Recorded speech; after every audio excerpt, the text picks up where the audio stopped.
in classes because they'll be kind of clumped in with a class that's either too old for them or too young for them. It just makes it awkward to place them. I see. So have a well-established distance between that deadline. Okay. Yeah, radio lessons. These are lessons from the radio. Or, you know, just real life. I guess. Real life radio lessons.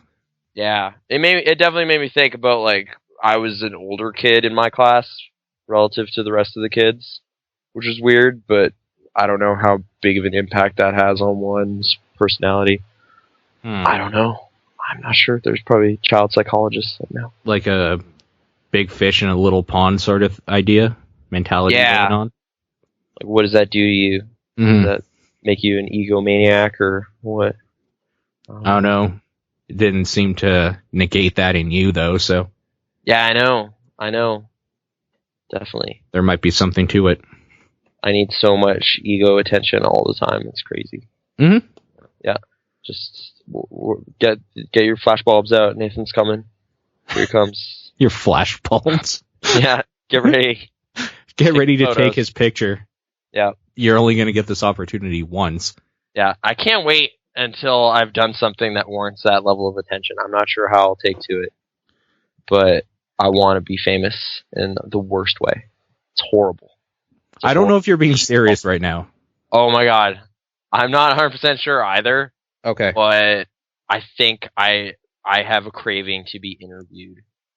Okay. You know how, like, people always say rich and famous? What if you could only choose one? If I could only choose one... Rich, for me, 100%. There's no question. But through that, wouldn't you become famous anyway? Not necessarily. Paris Hilton wasn't anything. Right. Till she... But then it's easy to buy fame. So easy. Well, all she had to do was give a blowjob with night vision camera, right? So how about, like, it's literally a split deal. It's like, if you become past a certain level of, like, cultural awareness that they become aware of you, you lose all your money. So you're either rich or famous. You can't be both. Because, like, creditors will come and take away all your money. If that was the case, I'd rather be famous. Yeah. See, my thing is, I don't really care if people know my name or want to interview me. I would rather be able to, like, buy a house and never have to worry about funds again. I guess, but I don't know. That's just, if you're just like, I'm not sure. I guess it's probably just because of the way I've been raised really weirdly. I don't value that kind of stuff. Like, that should just be the baseline. So it's just like, well, yeah, just give me a place to stay. The world should do that for me. Yeah, but then at the same time, it's not realistic to always expect that you'll have a place to stay. You have to be able to provide for yourself. You can't trust, like, that people will help you all the time. Why not? Because people just don't. Like, if all it takes is... for me. Well, you're lucky. There's a lot of homeless people that probably didn't have anybody. See, that's the thing, though, because, like, the egomaniacal person would be like, well, I'm not lucky. I'm just really good at being social. Right. I'm better at having family. Right. See, the way I'm looking at it is I'm starting to not like you, so you're not that good at being social. No, see, I'm like kind of a genius. Right. See, even more now, I'm starting to dislike you. No, but like, I'm less likely now to help you than ever before. Well, it's like kind of like Tony Stark, only like way better. Yeah. Because I don't have alcohol problems. Yeah. So, yeah. If you had fame, maybe you would. Yeah, like maybe I could find out I have a weird addictive personality too. And I don't know that. Right, like, but then I guess you could choose whether or not you partook in finding that out. Like, you don't necessarily have to go out and buy meth just to find out you have an addictive personality. You know what I mean? It's like, well, I might, but I just don't want to do this, so whatever. Yeah. Yeah. I guess so. I don't know. Have you ever seen the movie Limitless? No, I haven't. I've been meaning to, but I don't know if I should care. Is it good? I don't know. I've only seen half of it. Oh. But the first half definitely grabbed my attention as being like, this is interesting. Because it's like, the premise, I don't like. Obviously, the trailer and everything. It's like Bradley Cooper gets given this like illicit drug that makes your brain just light up like in a whole new way that's unprecedented for humanity. Okay. So you just become super smart overnight. And it's literally just because like the rest of like I don't even know how scientifically accurate this is, but I have heard that dumb statistic where it's like, did you know you only use like 10% of your brain? It's just like, oh, okay. Like, was it 10%? For some reason, I remember it being a little bit lower, like 8 or something, but it might be. No, I don't know. According to this movie, it's 20. Oh, weird. So it's significantly more according to that movie. Which is even higher, but then it's like, this gets you to 100%, bro. That other 80% of your brain just lights up and you start using it. So you just become razor focused.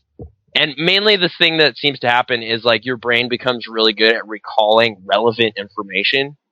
So like, which is kind of everything. That's all you need is just like, yeah. Oh, well, I remember I was in a class, but I don't remember any of that. Right. But then like, if your brain is able to work like that, it's like, well, I took biology once, so I could be a doctor because I know how the body works. Because every fact you've ever been in the proximity of would still be there and ready to go. Right. So it's just like, oh, I speak perfectly fluent French.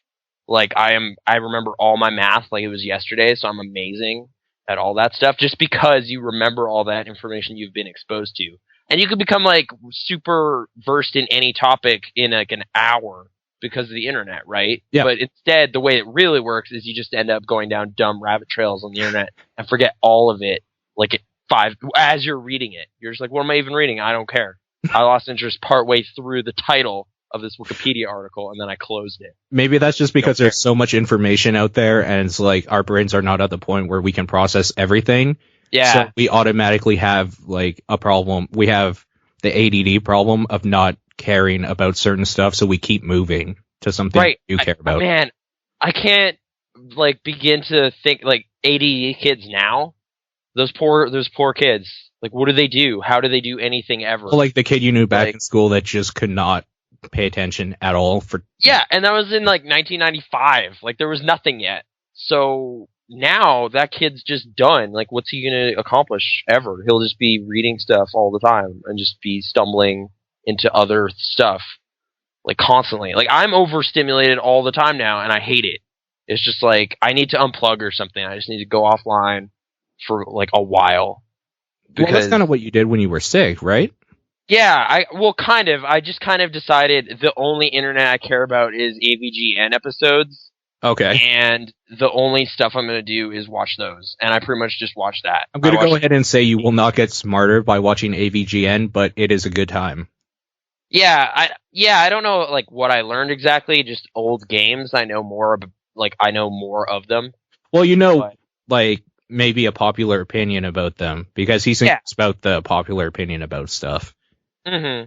Which is fine. I'm just saying, like, for a game you've never played, it's kind of neat to watch somebody play and rage over it, I guess, and then talk about it. Yeah, but that's all. Like, it's just entertainment. It's just, like, Super Mega Death Christ was in one. It's like, oh, that's funny. That's a weird, dumb thing that happened. I do like Super Mega Death Christ. Yeah, no, that was a good one. And I also like just the context of that episode shows off a bunch of dumb peripherals for the Nintendo. As like weaponry and armor and everything. His cape is the mat. Yeah, I've used that mat before. And the NES Advantage and all this stuff. Like, there's some of the stuff in that video I've used. I never knew that headset thing where you're yelling at the TV. Like, that's the dumbest thing in the world.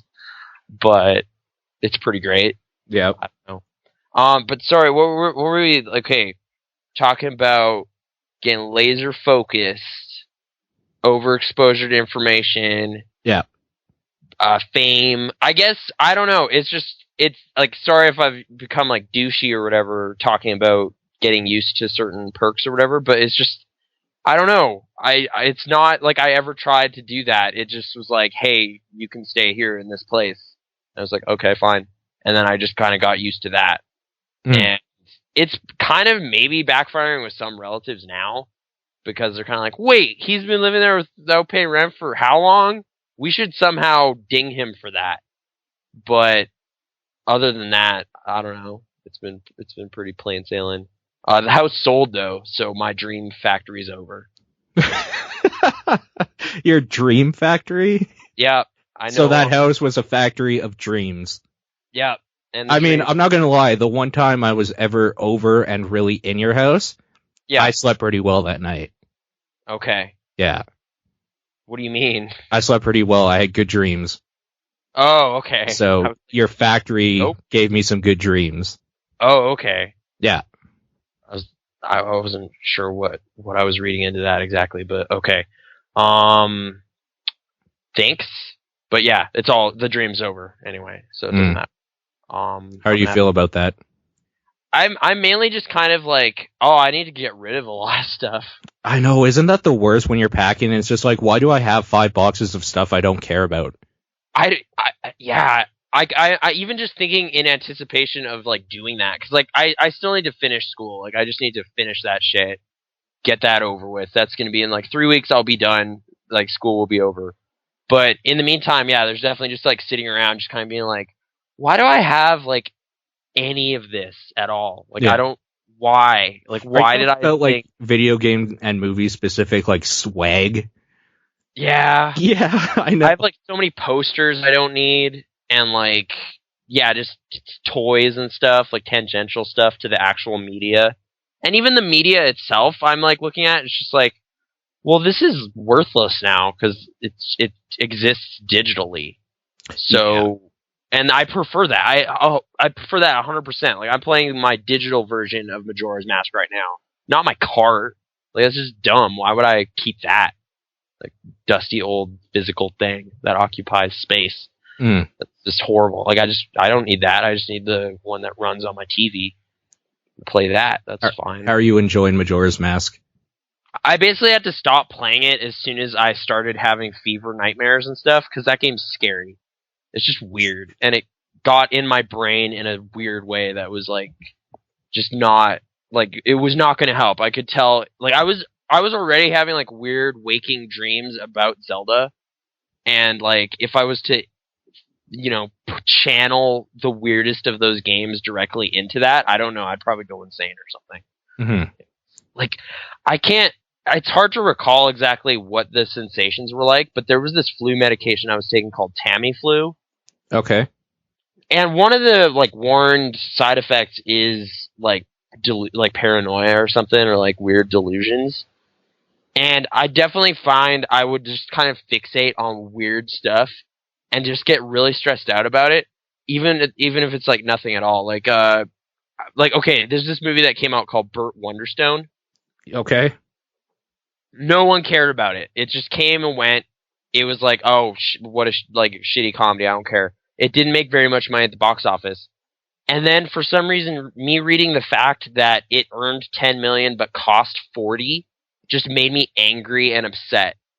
In ways that there's no good reason for, because that happens all the time. It's like a box office failure of a movie that doesn't matter. But for some reason, I was just like, this is equivalent in my mind right now to someone walking up to somebody, giving them $10, getting $2 back, and then just being like, okay, and like walking away and be like, no, you idiot! It's less money. Why would you make that trade?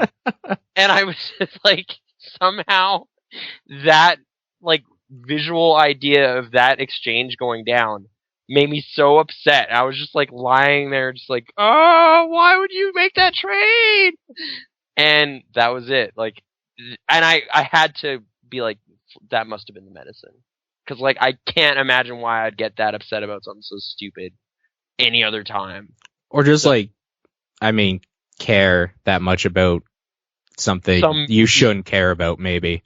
Yeah, it reminded me of like I used to have these weird recurring nightmares where like in the dream there was this lamp sitting there, and at some point over the course of the dream I would find out that lamp had cost $10,000, and I would just get so stressed out and just be like, why would anyone ever pay that ever for something so stupid?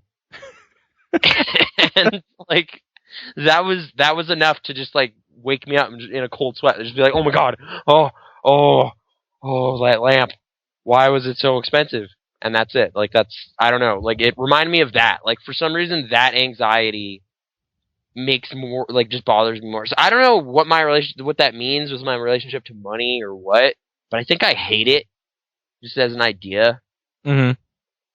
Like, cause it's like just an abstract representation of like whatever.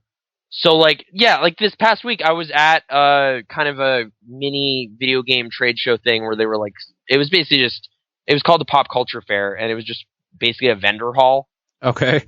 Like a nerd-centric flea market. Like like the vendor hall at like expos and stuff.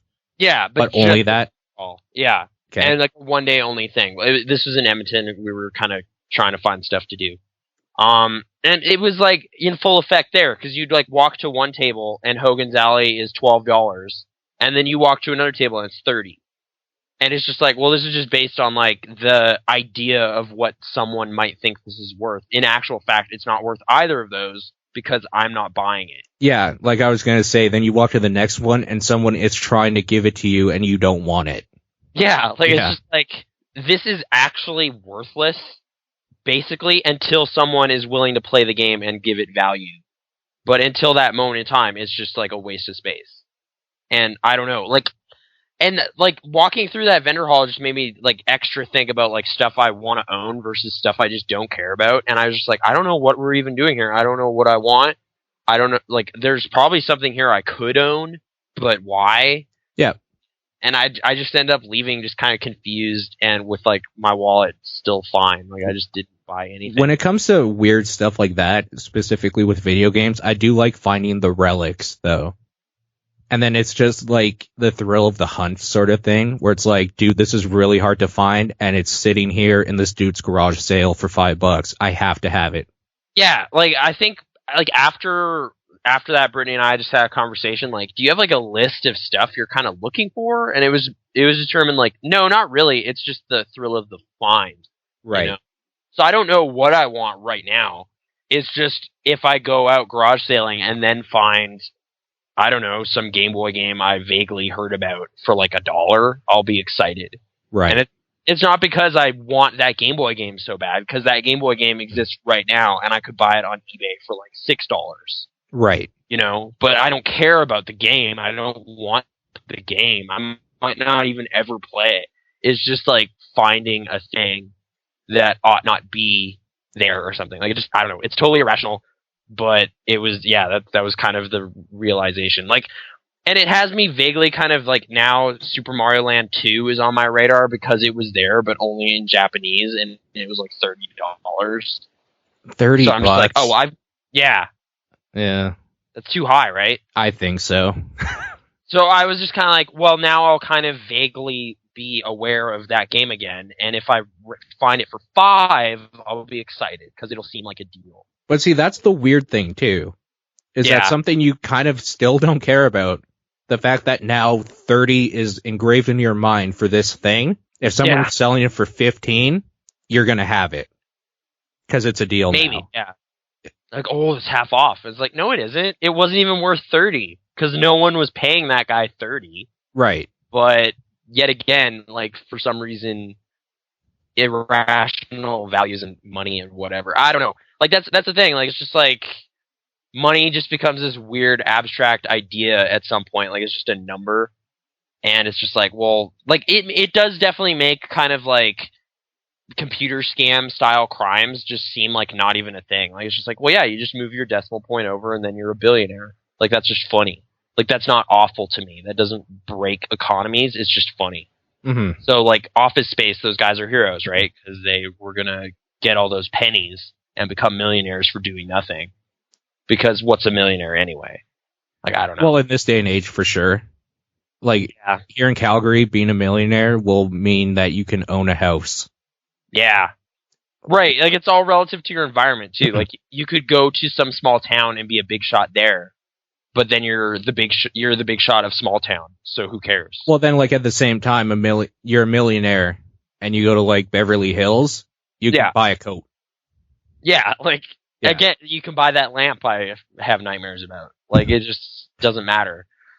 Stupid. Nathan's Nightmare Lamp. Nathan's Nightmare Lamp, and it looks like basically any lamp but it just happens to cost like way more money, and that's what makes it scary. But yeah, so now everyone knows about my weird hidden fear about lamps that cost too much. Yeah. And yeah, I don't know. Sickness, dude. It does weird things to your brain, and also just keeps you like inside for a dumb amount of time. So which you just sucks. start thinking dumb thoughts. Yeah. Oh, so, like I've been unemployed. I've been there. Like now that story's over. That story is over. Today was my first day back into the workforce. How was that? The same, because I went back to an older job that I had, and I still know it inside and out because I did it for 5 years. Oh, okay. But like, was it any weirdness adjusting to the timetable again or anything, or was it just like, no, yeah? No, because it's actually the latest I've had to wake up for a job since I was 18. Oh, okay. Yeah, because back then, the latest I would have to wake up is I did night shift, so I would wake up at like whenever and go at 10 o'clock at night for my shift. Yeah. But since then, I've had jobs that started at like 5 in the morning, and then 7 in the morning, and then 8 in the morning. You know, so yeah. This 9:30 start is nothing. So I'm okay with that. Honestly, it feels nice to wake up at the same time as normal people because there's stuff going out in the world instead of waking up at 6 o'clock and then having 2 hours before like Safeway closes. Oh yeah. That got annoying. That wasn't quite the extreme I was at, but it was definitely kind of like you start to realize you're hungry as everything is closing everywhere. Well, when I started to realize I was hungry, it would be 11:30 to 1 in the morning. Yeah. Yeah, and that's bad because the only thing at that time is pizza. Right, and and I've had me some pizza in the last little while, and I still like it, but yeah, it's definitely not necessarily what you want. Like, it's like, I could go for like a light soup or something, or some salad. No. You can't have that anymore. Or just like anything. I could go for Chinese. Like if I'm going to have to order, I could go for Chinese. Oh, every Chinese place is closed. Yeah. Or like then you start like, or occasionally you find out weird stuff. Like it's just like, you cannot have Vietnamese food on Mondays. You can't. They close. Yeah. I don't know why, but they're just, you cannot have that soup on that day. And then I'll end up like developing that craving.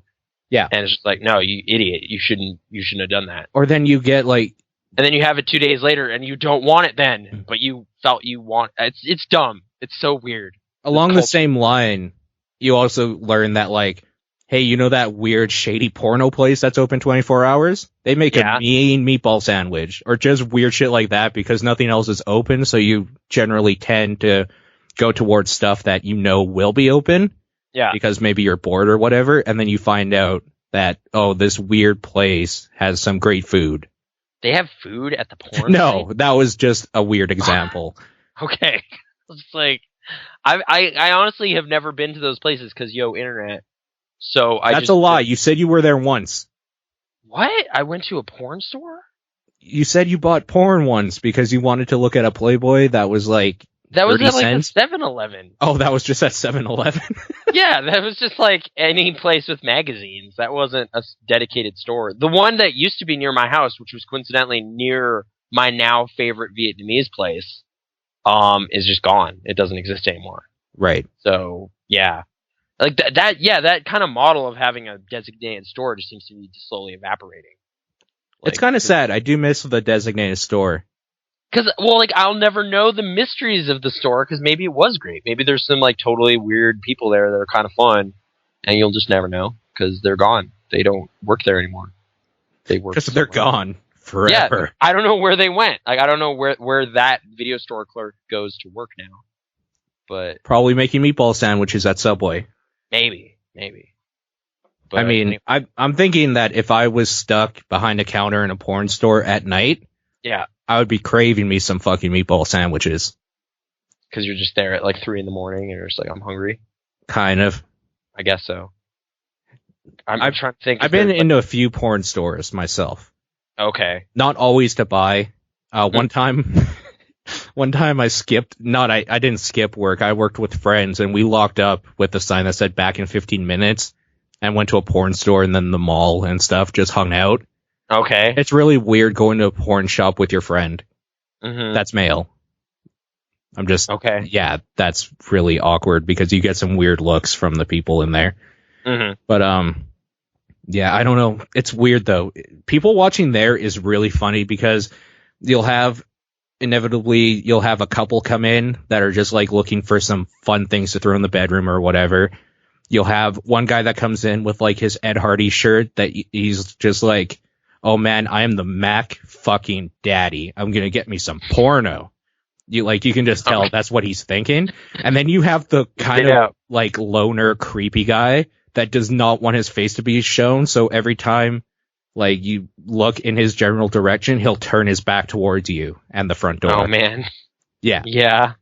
It's really weird and kind of funny. I like it. Good time. Okay. Huh. Like I do feel like I kind of maybe missed a whole subculture or opportunity in what do they have there? I don't know. Maybe they have those classic 70s movies that you've heard about. I'm going to say spoiler alert, they have porno. Yeah. Oh, okay. Do they have like classic porno? Some of them do. It's kind of weird because you know how video stores, it's like a Blockbuster or a Rogers when we had them, or like anything, they're going to have, like if we're talking video games, they're going to have like Halo, Call of Duty. They're going to have stuff that people will definitely want to rent. Then they'll have a few smaller titles maybe for the niche market of people. Okay. And then like in movies, they're going to have like The Lord of the Rings or The Matrix. You just know they're all going to have these certain things. Right. Porno stores are more like almost whatever they can get and want to get. So. Oh, okay. I thought you were going to say like they have tons of copies of Pirates, dude. Just everywhere. Pirates and Pirates 2. And then that's it. Like if you want that is definitely a big one, or was a big one for sure. Okay. I have seen that movie.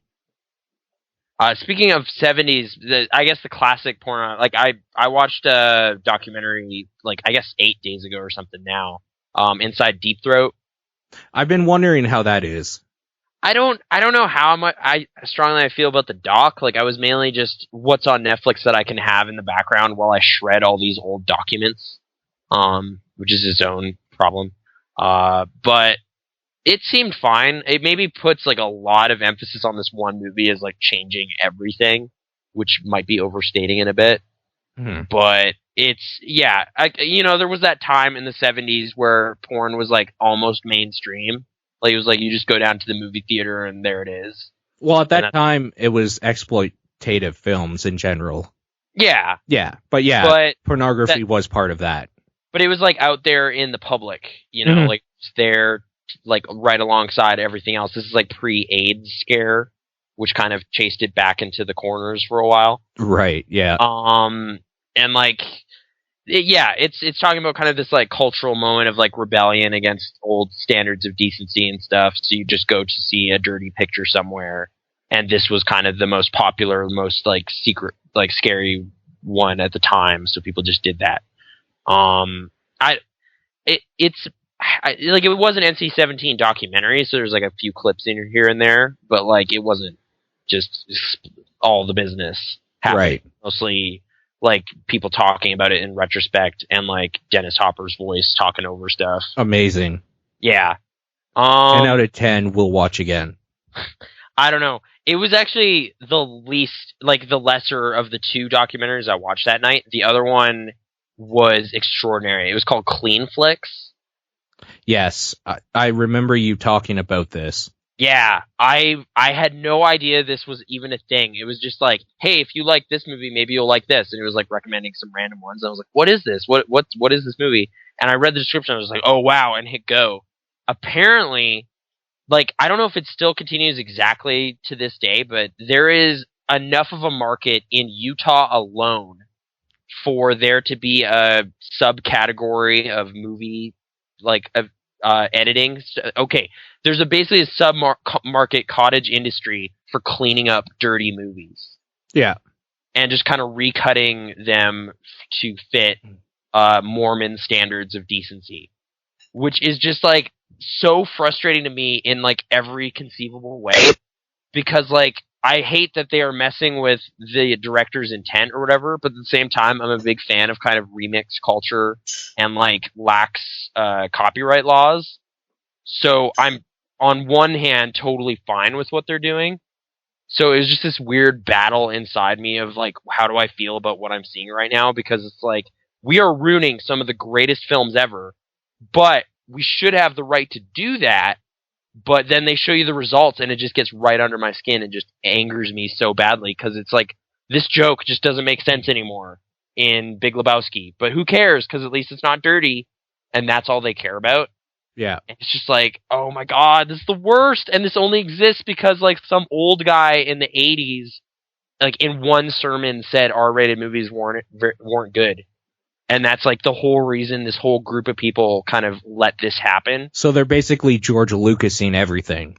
They're just retconning and screwing up every movie. They're putting walkie-talkies in everyone's hands. Yeah. And like everybody is saying mother, father or something instead of like yippee-ki-yay, mother, father. No, what actually would be is like every movie is suspiciously 20 minutes shorter and like most of the jokes don't make any sense at all. Because like they show some of the scenes and it's just like there's just a gap in the movie and now the sequence makes no sense whatsoever. But that's okay, at least it's not dirty.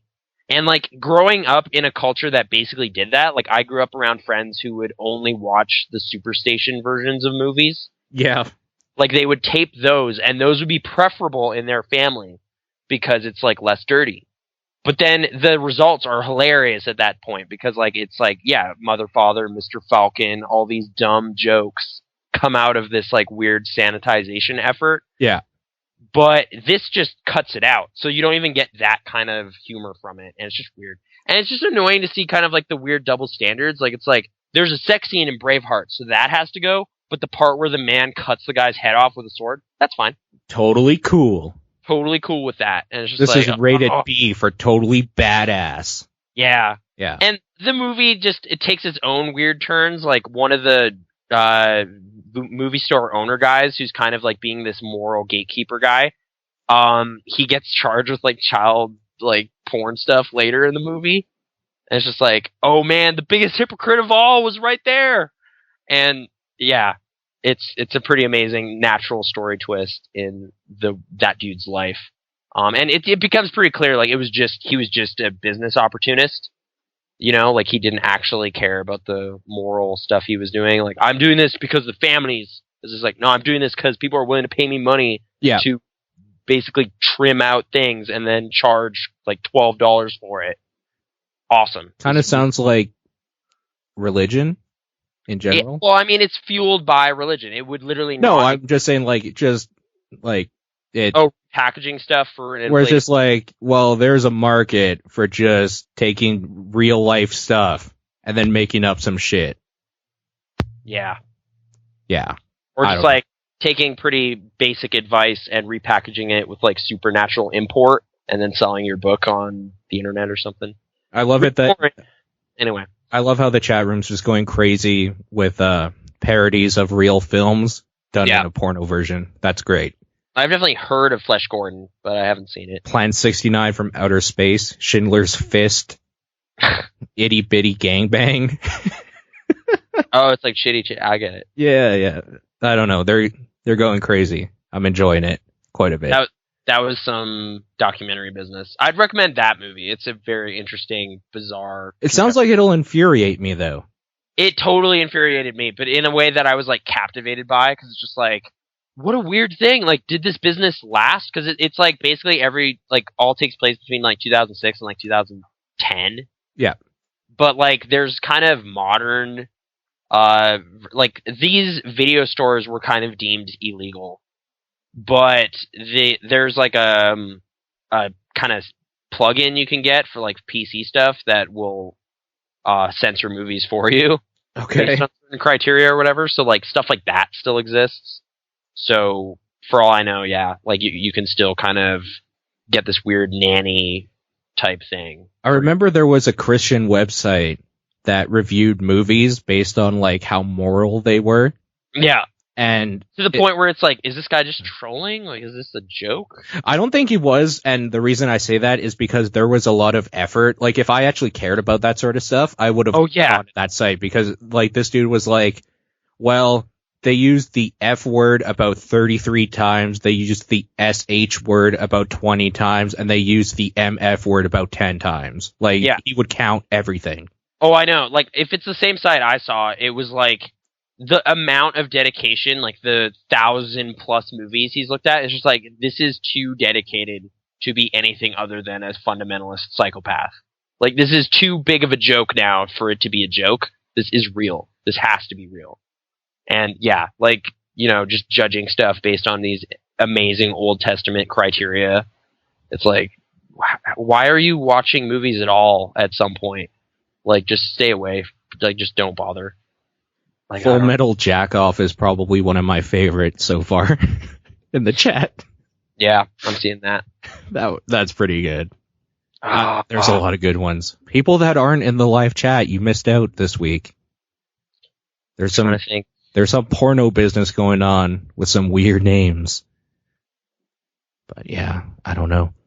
Is it movieguide.org? I'm looking for the site we're talking about. That doesn't sound right. I think the word Christian was in the site name. Yeah, I don't remember. It was like a year ago on Reddit I found it, but I don't remember. Oh, it's been around forever though. Oh no, it's been many years. Yeah. But, that's what led me to it. Some conversation in our atheism or something, I think. Crosswalk.com, I think. Intersection of faith and life. Amazing. I don't know. If I can find it, it'll be in the show notes. If not, find it and let me know. Because I'd kind of like to read some of the stuff they put in there. Movie criticism, man. I don't know. It's a thing. No, I found it. It's christiancinema.com. Perfect. Yeah. So it'll be in the show notes, but there's the link for people listening live or whatever. And yeah, like current reviews, let's see what they have here. Cinderella 2013, family approved, 12+. So, I mean, I guess you can't have anybody under the age of 12 because Cinderella, it probably deals with magic at some point, which is the work of the devil. There you go. See, evil stuff. Mm-hmm. Harry Potter. Oh, watch out for that. It's evil stuff. That's great. Yeah, I wonder how. I'm not going to go through like all of this. We have talking to do. But yeah. Go visit it. See if your favorite movie's on there and whether or not Christians will let you watch it. There you go. To be clear, like crazy Christians. It's not regular business by any means. This guy has gone fully off the deep end. Yeah. And it's kind of sad in a weird way, but yeah. Anyway, let's talk about Star Wars. Oh, I didn't see this coming. Yes, okay. Yeah.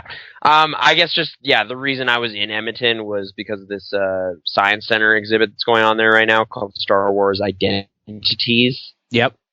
I'm not really sure what to say about it. I mean, it was weird how much they tried to make this an educational thing instead of just like, yo, check out some Star Wars trinkets and trivia. Like, it was there. Like, part of it was basically just like a museum. Like, you're just kind of walking through, and there's weird models of there's models of stuff and like original concept art and all these things. But they also seem to be kind of just angling it to be like this is all the little things of a person's life that contribute to making their identity as like a person. Okay. So, like, it was almost like an anthropology type lesson, but in Star Wars context. It was kind of neat. And I guess the main, like, kind of just way it was presented, I thought was cool. You each kind of had your, like, a little earpiece and radio thing, and you'd walk into certain circles, and audio would just start playing for the videos that were there. But, so everyone's kind of having their own little individual, like, listening experience, and the result is, like, a pretty quiet exhibit because it's all happening just for the headsets. Like, none of the videos have audio bleeding over into the other stations or anything. It's just happening individually for each person. And yeah, I don't know. It was kind of neat to walk through that. And then at the end, like, there was little choice stations positioned throughout it. And you'd kind of make a real simple little choice that creates your character, and then at the end you kind of have a little guy. Were the choices like, you require minerals from a planet. Do you A, destroy it with your Star Destroyer, or B, fight the evil Imperial force trying to take it. Just very general and obvious what the answer would lead to. It wasn't exactly like moral choices. It was more kind of like a character creator. Like, it's like, what race are you? Okay. Who's your best friend? Okay. Who's your mentor? Who was your best friend? Brittany. Because she was there. Oh, so. Wait, like, they're not asking you who's your best friend in the Star Wars universe? That one's your mentor.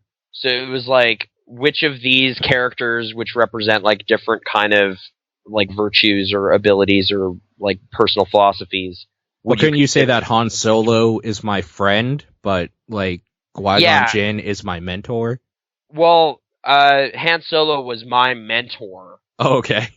But yeah, it was kind of weird because like that seemed to also imply like you actually knew him. Yeah. It wasn't like, you know, someone like that guy was really influential on you. It's like, no, you literally knew Han Solo somehow and hung out with him like a lot. And you're just like, that doesn't make any sense. It's kind of funny because like, I don't think Han Solo would be the type of guy to even want to mentor someone. Yeah, like his whole personality thing was like, I look out for just one person, me. Yeah. Kind of, you know, and it's just like, yeah, that's like me. I'm like that. I'm going to choose that. Right. And then it's just like, well, but those two people wouldn't hang out with each other. Right. So it was kind of weird. And then, yeah, you choose kind of like which planet you grew up on, what your family did as a profession, a significant event in your life, which that one was kind of randomized, which was weird. You'd kind of just put your card down on a thing and it would choose like a random event. And it's just like, hey, you got attacked by a Wampa and you chose to deal with it. How? And then you kind of choose like, well, I recognize that they're just animals and they're being animals, so I'm gonna set up like a preserve for Wampas and try to like be really nice to them. B, you freak out, kill the Wampa. C, you just kind of nurse your wounds and kind of go on learning from that or whatever. Like, it would just be like weird ways to deal with that. The one I ended up like actually with though, like that was one Brittany had happen and then got rid of because she didn't like the idea of having been attacked by a horrible murderous snow monster, I guess. Yeah. Yeah, like the main event in both of our lives basically ended up being Lando's story, where you won a city in a game of chance or whatever, and then what do you do with it? And I was like, well, I chose to be a great leader of it or whatever. It's like, there you go. That seems like such a cop-out, though. Yeah, I know. The other one was... one you have to choose, like, this bad thing has happened to you. Like, yeah. What you do to deal with it? But yours is just like, you got this great opportunity. Are you good about it? And you're like, yeah. Yeah, I know. It was such a lame, defining moment, but whatever. And yeah, basically by the end of it, I ended up being a Wookiee who was way into playing music and knew Han Solo at some point in his life, and just that's it. So you were playing music and just like hanging out with that blue alien that dances around. And I was, I guess, yeah, in a band or something. Playing on Tatooine in random bars that the Hutts own. I'm not sure if I ended up moving off of Kashyyyk or not, that's like the Yeti, or like the Yeti, the Wookiee homeworld. They're Yetis. I mean, come on. They're basically Yetis. Yeah. Or wait, Wampas might be more like Yeti. I don't know. You know what? It doesn't matter. Yes. It doesn't really matter. Yeah, it was pretty narrow choices, but it was still kind of weird to have like this kind of video gamey type layer to the whole exhibit, and people seem to kind of get caught up in that. Very simple, like you can't really change the look of your guy very much. Like all the Yetis or all the Wookiees rather look pretty much the same. Yetis. That was not a choice, but whatever. That would be awesome if it was. Just bringing it back to real life. Like just some totally Bigfoot. You're basically Bigfoot. Long time ago in a galaxy far, far away. Yeti. Yetis. Yeah. Yeah, it was all, in Star Wars universe stuff. It was okay. And, seeing some original concept art and stuff was kind of neat. Mm-hmm. But it also puts all of that stuff in perspective. Like, it's just like, man, this was just like some dumb nerds in the 70s that like drew some shit and it became this movie. Yeah. And like it's like George Lucas drew a Yeti. Yeah, he drew kind of like this ugly looking thing, and then through just refinement and multiple people kind of polishing it up, it became something presentable. Right. And that now we have Star Wars movies. And like how stupid big that has gotten is just kind of ridiculous considering its modest beginnings. Like it's just like it is ridiculous. I'm going to say especially, like, the more I think about it, the less I kind of care about the whole universe. I mean, I find them as just fun films. Yeah, like, it's so simple, really. Like, it's just like, he took like, samurai movies. Do you like samurai movies and space movies and, like, sci-fi, fantasy? Do you like westerns? Do you like any movie ever? Yeah. Star Wars kind of boils down to that generalized appeal thing. Like, yeah. And like, we got some Eastern philosophy in there, kind of, and we just kind of put parts of it in there. Yeah. Like, yeah, like, who's really qualified to pass this on to, like, so many kids? Nobody, really, but, he made it, and it caught on, so that's what happened. So, don't be afraid to do something, because it's not like genius is required. You just kind of stumble into it. But, I don't know. It was okay. It was a cool little thing. Cool. Rest of the Science Center is like way behind the times in terms of just like technology and stuff. Like it's just like there was like a space center part of it where there was like computer programs, and it's just like, here we're going to simulate what an alien planet would look like, and it's just like really gross, like 1998 level graphics, and like it's just pose for a photo, and then it like morphs your face a little bit, and it's just like, that's what you'd look like if you were an alien. And it's like that's the shit that comes with every iMac when you use a webcam. The kids nowadays engaging with this stuff be like, that was shitty. Like, that's so old and terrible. It's like I could literally go on Photoshop and make myself look like a real alien. Yeah, like I can only imagine how underwhelmed every kid who's supposed to be educated feels going to that place. Yeah. Like, some of it's literally unchanged from, like, when I was there in, like, grade 6.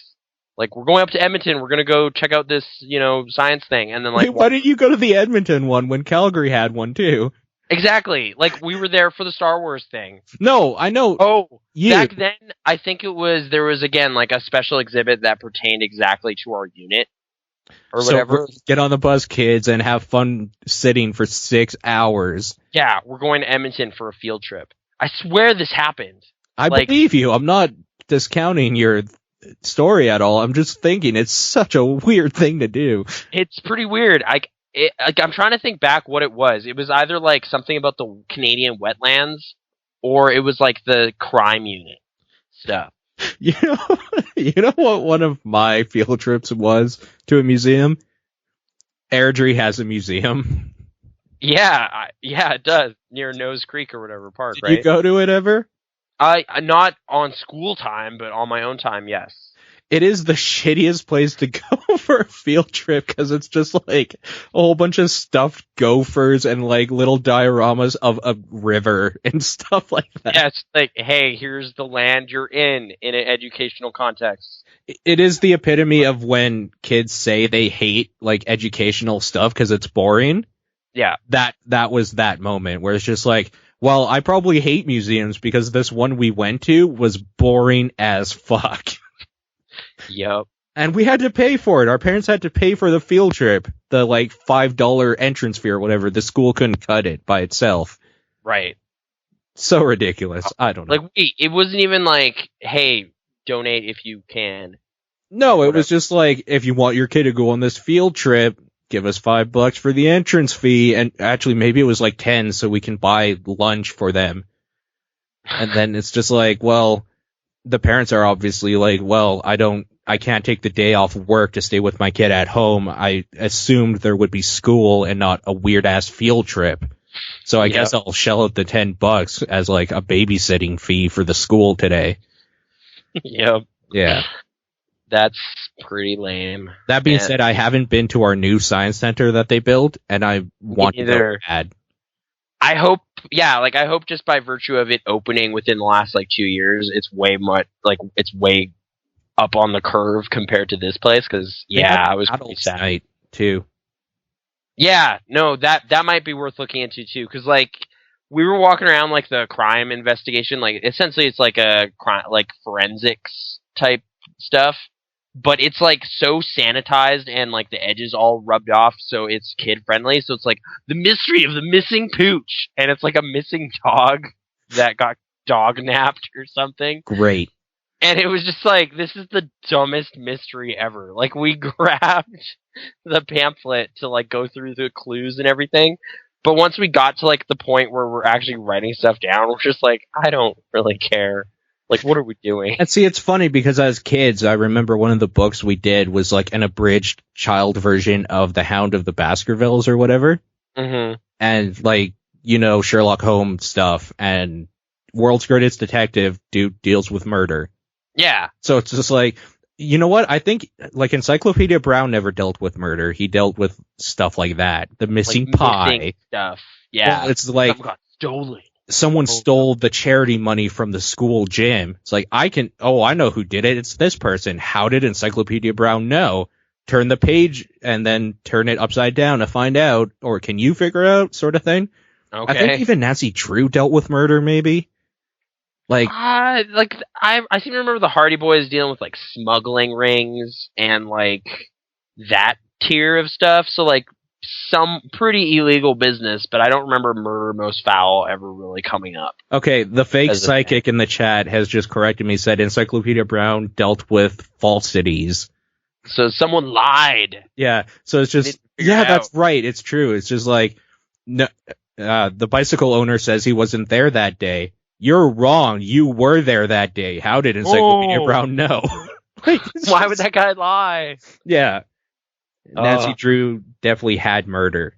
I don't remember a computer game being in any of my Nancy Drew at all, because we were reading old business, but I guess, yeah, she probably eventually dealt with computers. There is a Nancy Drew game on Steam right now that I almost bought. Amazing. There was that movie with, like, Emily Roberts. There was. I didn't see that, but I did watch Harriet the Spy with Michelle Trachtenberg before she was, like, older. She's, like, 9 in that, I think. Yeah. Didn't you have, like, a weird crisis with this because Eurotrip or whatever? Isn't she talking that? No, like, not fully, but it's the same thing I have with people I grew up with being young. Because just like, well, I watched Michelle in Full House, and she was like a baby. She was like 3 years old. Yeah. And now she's a coke whore. Well, one of them. Really? She's half of a coke whore, or she's anorexic or whatever. The one I'm thinking of is Jodie Sweetin that plays Stephanie in Full House. She turned out to be a meth whore. Yeah, so it's just this weird crisis where it's just like, this wholesome thing has terrible people in it. Well, like, they grow up and become normal people. So, yeah. I don't think they necessarily become normal, because I don't know a lot of people becoming meth whores. A Life of Fame has, like, put weird pressures on them, and they become weird, sad people. It's understandable. I'm not judging them. It's just one of those things that's just like, Michelle Trachtenberg was fucking Harriet the Spy, and now she is, like, looking for sex in Europe. Yeah. It's just weird. I don't know. Well, it's like that same thing that happened with everybody who saw E.T., and then a decade later, like, Poison Ivy comes out. And it's just like, what happened? You know? Like, Drew Barrymore. That whole thing. Like, little kid becomes not little kid anymore. And an alcoholic. Yeah. It's just weird. Terrible is normal. Yes. No, I don't know. That's not necessarily true. But I know what you were trying to say. It just came out funny. Yeah. I just was like, reality happens, and it's like TV safe zone doesn't exist anymore. Yeah, exactly. Well, the script no longer exists. You're no longer the wholesome, like, child on this television show. You're a real person dealing with issues, and maybe in a wrong way. Yeah. Yeah, I know what you meant, but it just... There's no supervising producer making sure this doesn't go down. It's just you. Yes. Yeah. You are your own supervising producer. Yeah, they did do a weird kind of 20th anniversary edition of ET where they buffed up the effects in a weird way.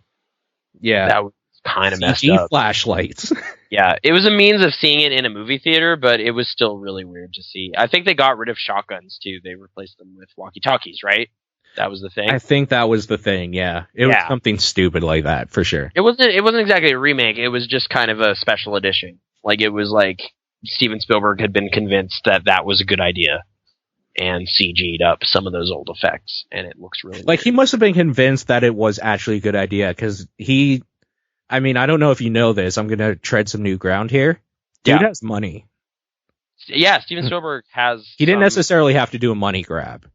No. Yeah, so it's just like, oh, people were clamoring for some ET love. All right, let's re-release it. What if I did this? Ooh, people are pretty upset about that. So yeah, I think the normal one exists on Blu-ray and DVD and stuff now. Speaking of guns, presumably, and growing up to be a terrible person. Okay, like potentially, I've been playing Fallout 3 again.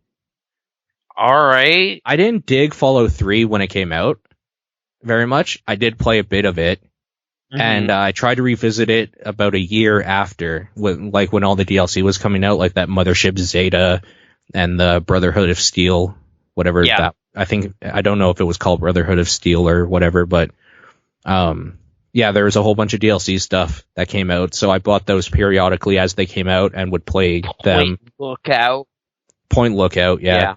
I would play them as they came out and just kind of get bored with it, but I decided to try to go back to it earlier this week, I guess, and got totally sucked in. Like, I probably started it maybe at 9 or 10 o'clock at night, maybe 11, and stopped playing at 7 in the morning. I didn't even realize I was there that long. Oh, okay. Yeah, so got totally sucked in. I really like that game, but it made me a terrible person in the game. Like, I don't know why, but like when I play games where you can kind of choose your own path, I kind of like doing the Paragon path sort of thing, where it's just like, I'll help you out. I'll give you some purified water. In Fallout, it's just kind of weird because there's this weird mentality that you're in this desolate place and like your purified water, that one you could give to a guy, like could actually save you later. And like all your bottle caps are necessary to buy more supplies to keep living in this world. So like got to a point where I would meet the roaming traders or whatever. And then they'd be like, hi friend or whatever. I would ask them to fix my guns and then I would shoot them and take my money back. Just stuff like that. And I don't know. It's just kind of a weird thing because I don't usually play games like that. It got weird at another point where I literally said to somebody I would help them and then shot them in the back of the head. Like, I don't even know why. But it was just one of these things that, like, it's just high stakes world. It's just easier to kill you than it is to go across the world to save, like, someone you love. Like, I'll do that anyways, because when I save them, I'll just say that, like, you're dead or something, and maybe they'll give me money. But, like, That's pretty horrible. I don't want any ties to you, so you're dead. And it's just really bad because that's the first game in a long time, maybe ever, that's brought that out. It's kind of cathartic in a way, though. Because, like, there's no way I would obviously do that in real life in any situation. Where I would just be like, I'm not the type of person to just be like, if some shit was going down, I wouldn't necessarily offer my help to anybody. But if I did, I wouldn't just shoot you in the back of the head after it. You know what I mean? Okay. Yeah. You wouldn't like do that coward business. No. Be upfront with people. Yeah, it would be like, can you help me? If I could and wanted to, sure. And like, if I get something out of it, great. If not, then like, I feel better anyways because I wanted to do it. Not like, or like, do you want to do this for me? No, I really can't. And then just walk on and keep going with your day. That would be real life. Not like, yeah, I'll help you, shoot them and take everything they own and then put on their clothes. For the hell of it. That is really weird.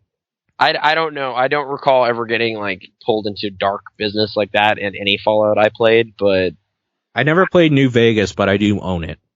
Yeah, I got more out of New Vegas. I think just like the central, like the setup and the storyline was more interesting to me. I don't know anything about it. I might try it later. I'm kind of burnt out on Fallout now, though, obviously. And it is very similar in a lot of ways, yeah. Also, VATS, not that great until you get the perk that makes your accuracy a lot better. Yeah. VATS kind of terrible as a thing. But then you get that accuracy boost, and you have your stealth on, where you're just kind of hiding. Just like headshots kill instantly. And you go through a whole place with super mutants, and you can take a number of them easily. That's at the point where I felt like I made progress, and I don't care if I actually beat the story missions anymore. You know what? I leveled up to the point where I could roam around and not be afraid. I won. Like, the fact that I can roam around super mutants and not be scared of them, I'm the winner. I don't need to do anything else. It's not it's not so much super mutants, it's death claws in the New Vegas. What are death claws? Worst. They're horrible. They're just like giant gremlins with like long claws that run way too fast. And there's just no way to evade them as far as I could tell. Like, it's like, if it spots you, you're fucked. Like, just reload, it's over. Like, I've never gotten past one of those things ever. Like, I can't kill it. It's just bad. Have you played a lot of it? I played like 50 some hours of Fallout New Vegas. Okay. And it's just, I guess, yeah, the main thing I found that differentiated them is I cared about the plot line, like the story line in New Vegas, and I just kind of was annoyed with the storyline in Fallout 3. It's just like, you gotta follow your dad, you gotta figure out what's going on, you gotta solve the mystery of the water. It's just like, I just don't care. Yeah, I mean, I did like the stuff with the water and like the dad and stuff, but I think it took away from some of the urgency, and it's the same thing with like the Mass Effect games or whatever, where you have full player agency over how the story goes, but the story is kind of critical. Or it's just like, you have to find your dad. Like, you're on his boot heels, basically. You just got to keep going until you find him. But you also have 20 other things you could do. So it's just like, well, I don't care if I find my dad, because this game hasn't given me a real reason to care about that. So I'm going to go ahead and shoot this guy and then wear his clothes and dance around for a bit. Okay. Yeah, so I do understand where you're coming from. I don't know how New Vegas would change that in their story. Is it really compelling or something? It's more just like, I don't know. It seems to kind of unfold in a natural kind of way, where like there's different factions rubbing up against each other over the central conflict over the city, and you really decide which faction is going to work out. And it doesn't seem like you're the chosen one exactly. It's more just like you're playing all sides. And I don't know. It was kind of neat. So it's just like a poker game that could go bad at any time. Yeah. That's cool. I do like that. It was, no, it wasn't Bethesda. It was Obsidian. It's probably the best Obsidian game I've played in a while. It's super janky, tech-wise, though. Like, some game-breaking bugs in that thing. Which is just true of any open world game by any of those people. But in this case, yeah, that was probably the worst part of it. Like, there was one faction, the Brotherhood of Steel, that I was trying to help advocate, but at some point it broke. Like, I just could not return a quest to one of those people, so I just had to murder all of them to remove them as a faction. Like, from the proceedings. It was really stupid. Is it one of those things where you opened a door and like accidentally hit somebody and it auto-saved or something? No, it was just, as far as I could tell, it was just they did not account for like a certain scenario playing out this way. You could switch who was the leader of that faction by doing a completely different quest. Okay.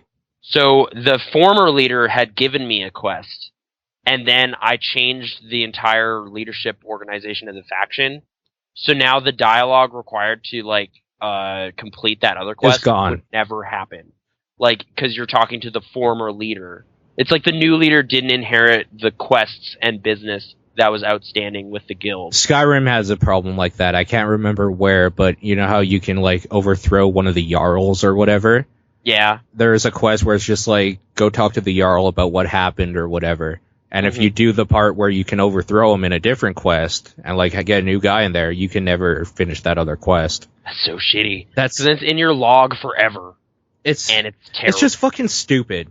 It's pretty dumb because it's like it's definitely one of those moments where like the entire conceit of like the game world just becomes how you can see how mechanical it is, and it just ruins everything. It's just like this isn't how real people behave. This is just broken game stuff, and that sucks. It's kind of hard though in a medium full of inherent rules that need to be followed in order for things to functionally work, creating chaos.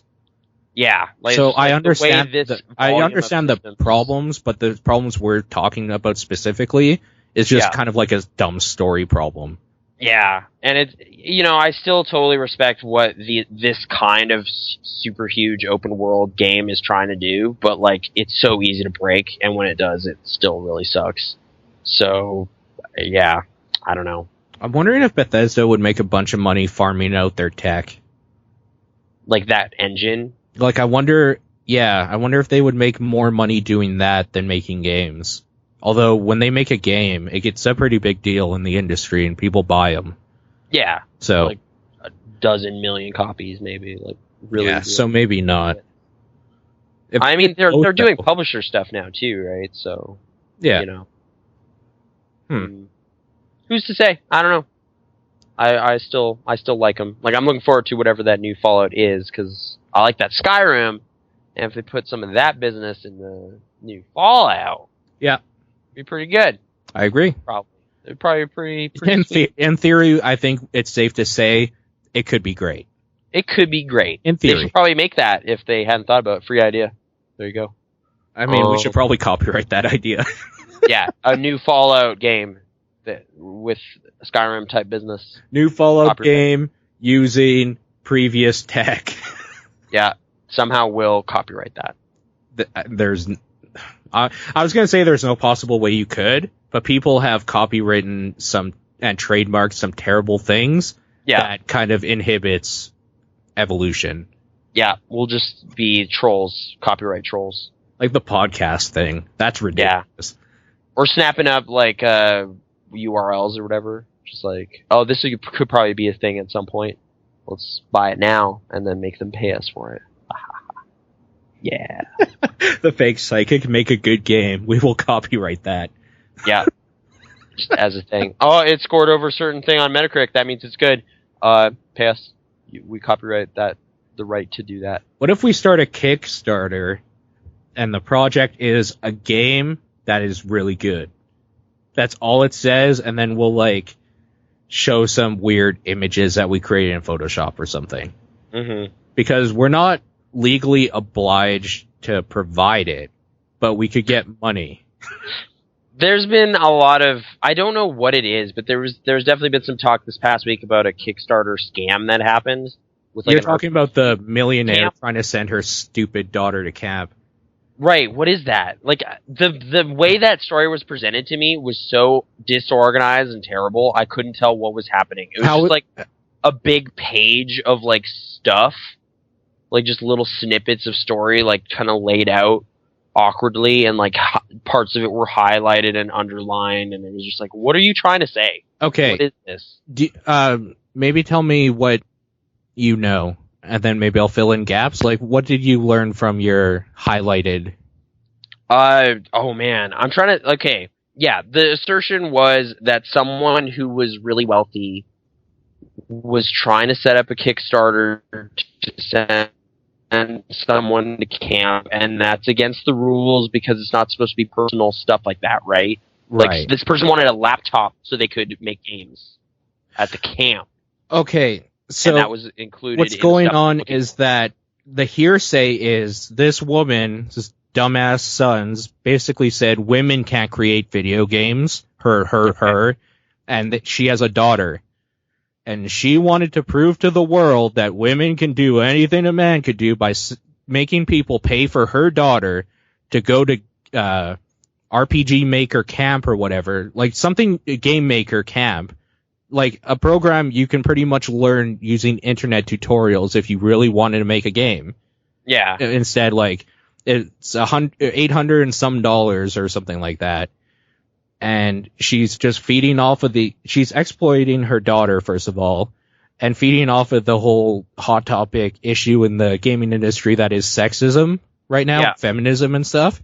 Yeah. So it's just kind of like this idea that, well, women will see that women should be able to go to camp. So that's all they will see. Feminists will focus only on this, and to prove a point, they will throw their money in. When really this bitch is a millionaire, and $800 is like you or I buying a coffee. Right. So it's disgusting. It's just there was also some people taking task like how she's earned her money. I don't know about her background. Right. Okay. I don't necessarily care about her background because how she earned her money, even though it might be gross. Yeah. Like the fact that I'm upset about when we're talking specifically about the Kickstarter scam is the fact that she is scamming people out of their money and exploiting her daughter to do it when she can, if she actually cared, she could very well even buy this kid a kick-ass system and then give her the programs she needs and then say go on the internet. Like, I don't know. It's just disgusting. Okay. Child exploitation on the internet. Kickstarter exploitation. Yeah, I guess, like, besides her daughter, she's exploiting people's, like, goodwill. Yeah.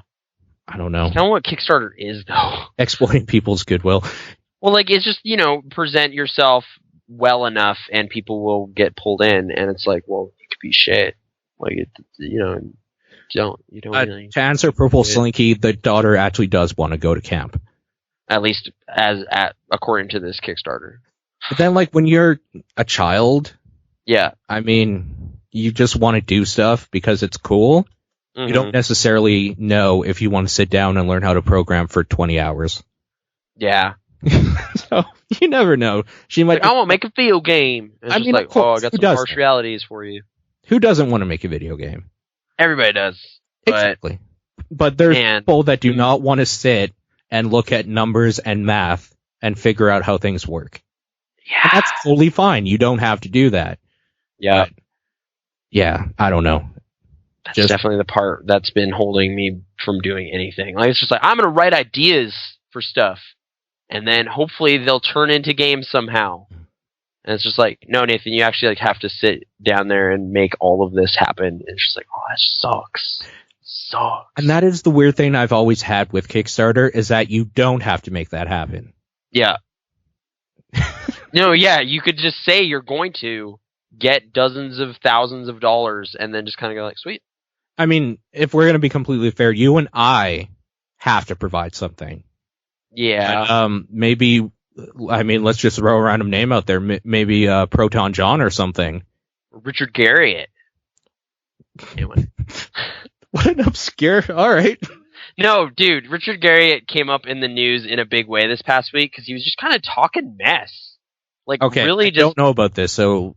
Oh, man. It was just this weird interview where, like... Okay, this is at least, to my understanding, what happened. Like, there's been a lot of kind of Twitter banter about this and been like, oh, out of context, it's not even fair that he said that. Whatever. The quote that was being attributed to Richard Garriott was that most game designers just kind of suck. Wait, what? Why? They just suck, dude. They're just sucky suckheads. What was his examples of this, though? Not really any. He gave a few good examples. Like, he was like, Peter Molyneux is pretty good. Will Wright's pretty sweet. But a lot of the young designers right now just kind of suck. It's just like, oh, okay. I'm gonna go ahead and say, you know my stance on Cliffy B. Yeah. I would be hard pressed to say that he didn't create some neat shit when he created the first Gears of War. Yeah. So, like, the young designer thing, it's just I don't know bullshit. who he's talking about, though. Like, it's kind of like, it's too vague to really mean anything. It would just seem like kind of just an unnecessarily mean, broad statement. But then apparently he had some nice things to say about, like, the indie scene. I was going to say, I really just don't know who he's talking about. Most of the indie scene are guys our age, or younger even. Right. It definitely got under my skin a little bit, just because, like, some of the stuff he was saying was just kind of like, oh, a lot of people these days don't really kind of come up with new design. They just kind of look at shooters and then kind of put a different ammo mechanic in it, or put a different thing in it. They put a different gun on it, and that's all they do. And it's just like, well, I mean, iterating is kind of part of game design. Also, dude, people buy it. But for me, the main like weird part was just like you made Ultimas like 1 through 9. You know, like you're iterating in that franchise. Like, why are you allowed to do that? You know, like you're still doing it. It's not like every time out, Richard Garriott's games are 100% different than the one that came before it, and you're just like, whoa, really? That was him? I'm gonna go ahead and say 100% of the time they're not even that good. I haven't played really any of them. Okay. So, like, I can't really say. Like, and yeah, tabula rasa was definitely being thrown around a lot. It's like, those are some bold words for a guy who made a horrible failure of an MMO and then went to space. You know, like, it's, you know, it's not like he's been doing amazing stuff recently. It's just weird. But then again, it puts everything in perspective of just like, this guy's only like 50. And he's like one of the founders of like that era of games from like the mid 70s. And I like was just like, wait, who is that? Like, let me think how young he would have been. He would have been like 17. Just like basically making up D&D stuff on like napkins in the mid 70s. I do have City of Heroes. I've never played it. Oh, is that him? I bought it for 50 cents. Nice. I mean, I have Ultima 4 just sitting on my drive here because it came on good old games. I guess I have it too. I just didn't ever download it because Ultima, who gives a shit? Apparently, there's like a group of people that Ultima was really influential on them, but I don't know. Like, I missed all that. I didn't play it. Fair enough. Yeah, I do agree with you. I'm looking at the games he's done right now. Yeah. 1, 2, 3, 4, 5, 6, 7, 8, 9, 10, 11, 12, 13, 14, 15, 16, 17, 18, 19, 20, 21. He's done 21 Ultima games. Yeah. So, iteration.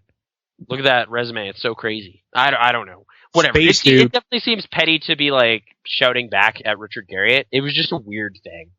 Because it was just like, why is anyone talking about Richard Garriott? What's he up to? Oh, he's just trash talking people. Oh, okay. Space dude.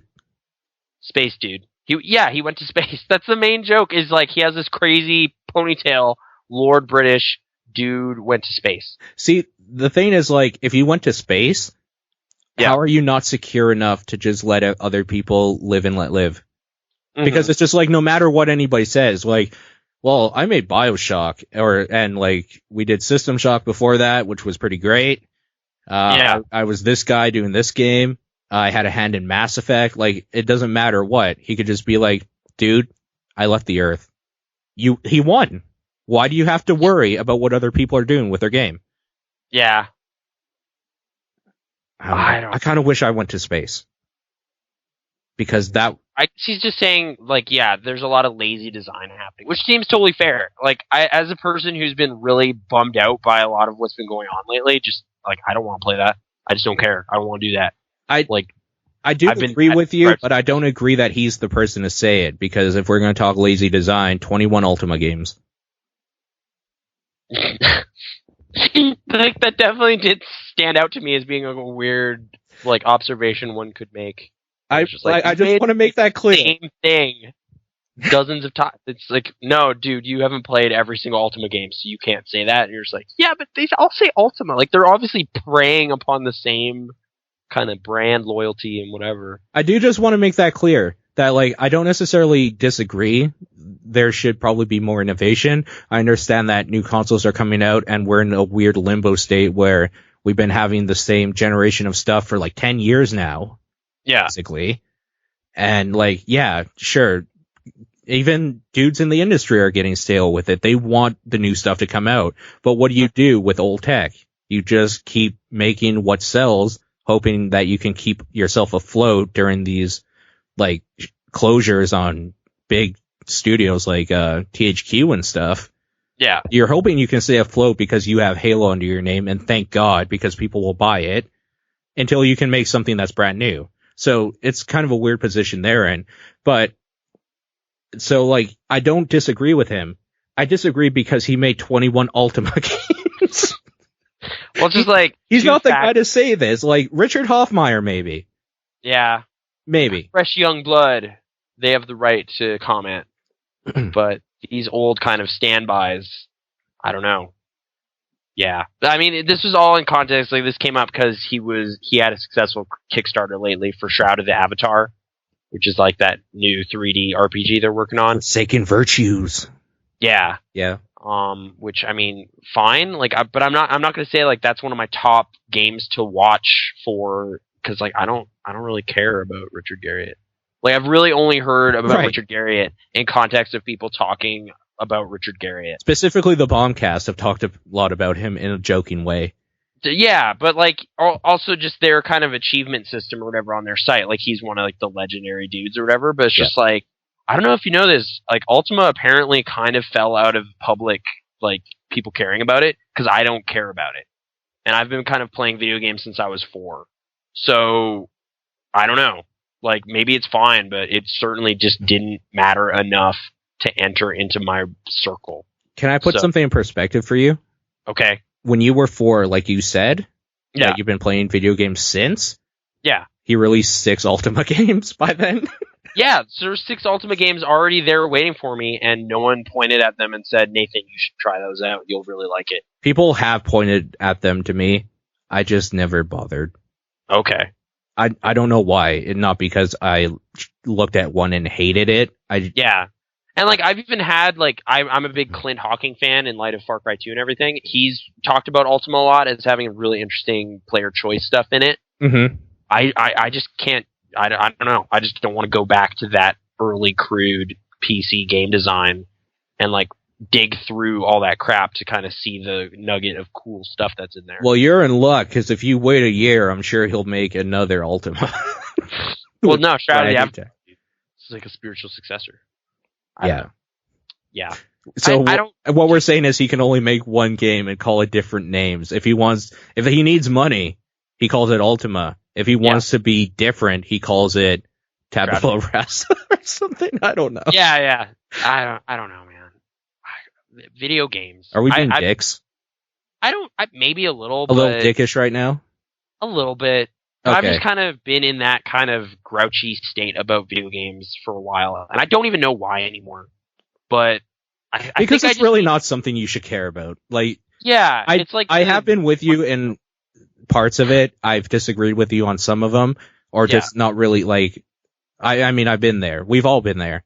Like, at the end of the day, we have to remember they're fucking video games. You don't have to buy them. Who gives a shit? Yeah, like, there's a lot of choices out there. If I don't like the way new video games are, I can play old video games, and it doesn't matter. Like, I'll just go play. I can play these ones that I like there, and then come back in a couple years and see what's going on, or whatever, or put my time and investment where my mouth is and make video games. There's so many video games I have said that I wanted to buy as soon as they came out that I just haven't. Yeah. I just got out of the whole purchasing video games thing and just wait now for ones that I think will strike my interest in some way. Yeah. Oh, man. Like, even despite, like, the internet right now is saying how amazing BioShock Infinite is. I will probably get that because that's a game me and Aaron share. That, like, BioShock 1 and 2 we play together. Yeah. So, like, that's a thing that, like, she enjoys. And I will sit and, like, help her with parts or watch or, like, take half of the time and she'll take half. So it's kind of like going to a movie, like a date thing almost, right? Where you're just kind of like with somebody and just like going through this game, a friend or like a significant other, whatever. So that's what that is to me. And I'm hoping there is something more there than just like a great time. I hope there's great story and great graphics and everything. But at the same time, like, I have a reason to buy it, so I'm okay with it. I will let you know how it is. Okay, because I don't know. I'm not finding myself caught up in the hype wave like I used to get. Like, it's just like, yeah, I got 95 on Metacritic. What the fuck does that mean? I don't care. Like, everyone who thought other games I don't like were good liked this one too. Well, because the last time that happened, you got burned. I'm just trying to remember what it was right now. It was something in the, like, at least last year. It was something. 2? It was Darksiders 2. It was 100% Darksiders 2. Okay. Yep. Like, it's just like, well, everyone says it's pretty good, and I'm pretty excited, so let's go. And it's just like, I don't care. I just don't care. Maybe it was something even after Darksiders 2. What's the most recent game you bought?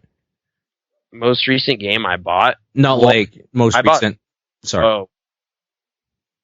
I'm trying to think. Yeah.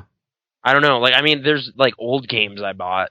Yeah, you know what I mean though. Like something that has come out recently, brand new. I don't remember, dude.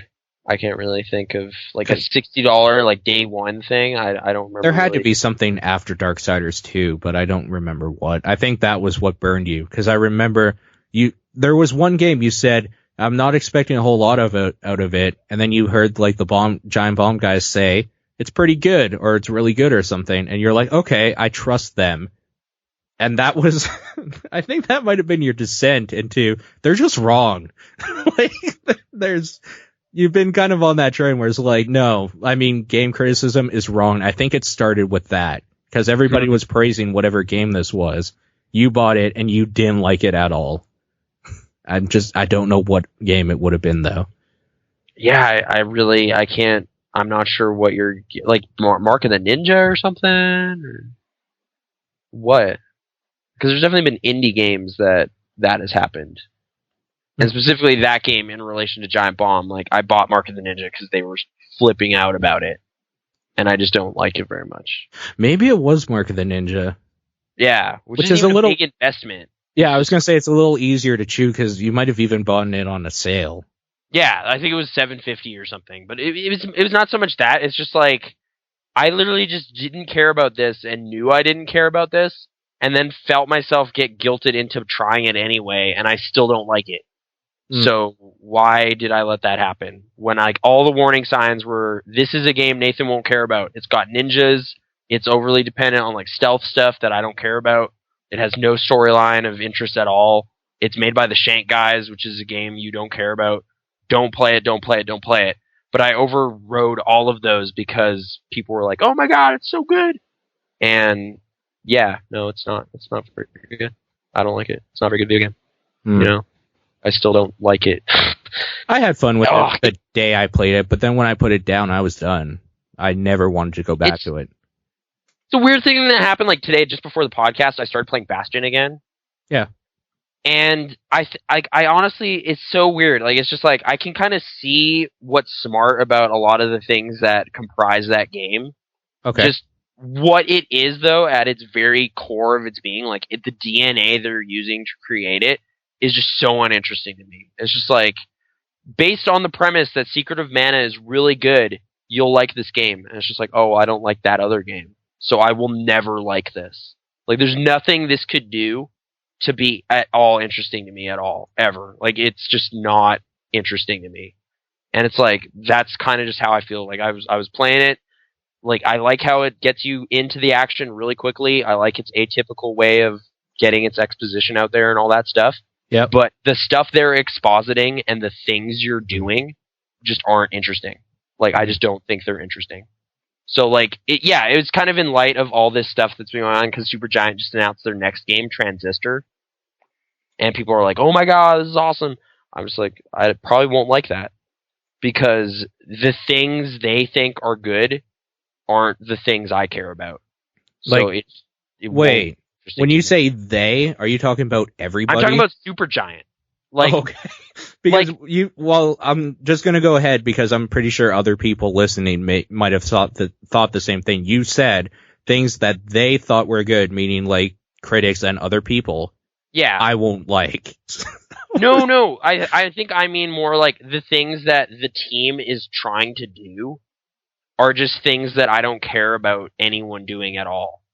So it's just like, we're going to make the best Secret of Mana style game ever. And I just don't want any part in that at all. Because I just don't want to play that kind of game ever. Right. Because like, it's just like the subject matter, the way it plays, like the most polished up, slicked up version of how that plays is not a game I want to play. Mm-hmm.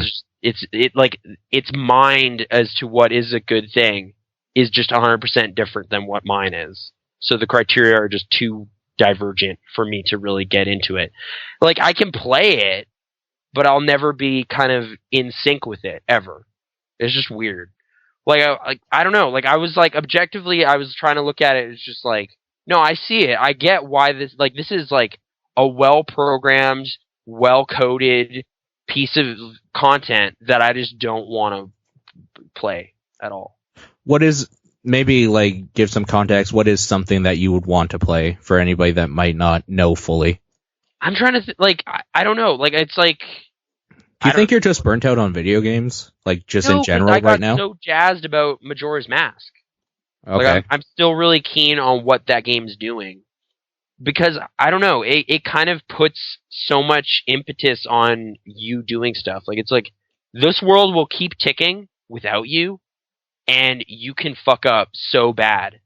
But the game trusts you to do that, you know? So it's like, the world will end if you don't do something. And it's like, oh man, and like, there's like an incredible there's a high degree of stress there, but that's great. Like, that's genuine motivation to get my ass moving in that game. So what you're looking for these days is something to actually motivate you to want to play, not just mechanics that make it fun to play or like enjoyable. Yeah, like just kind of every single excuse possible to hold my hand. I don't want it. So I think I should probably pretty soon get into Demon Souls or something. Because, like, I don't want a game that will kind of baby me at all. Because it's just, that's so boring. It's such a boring thing to do. That, or just have a certain degree of urgency that is as lazy as everything else about the game. So you can just kind of fuck around with it, like a Katamari or something, or a rhythm game where you can just mess around. Mm-hmm. That makes sense. But, like, I guess, it's that weird kind of, that kind of split between, like, well, we're going to have a story that's really urgent and be about things that seem important, like this civilization ended, you're going to get killed, there's murder and horrible things happening. But then the actual gameplay is like really easygoing.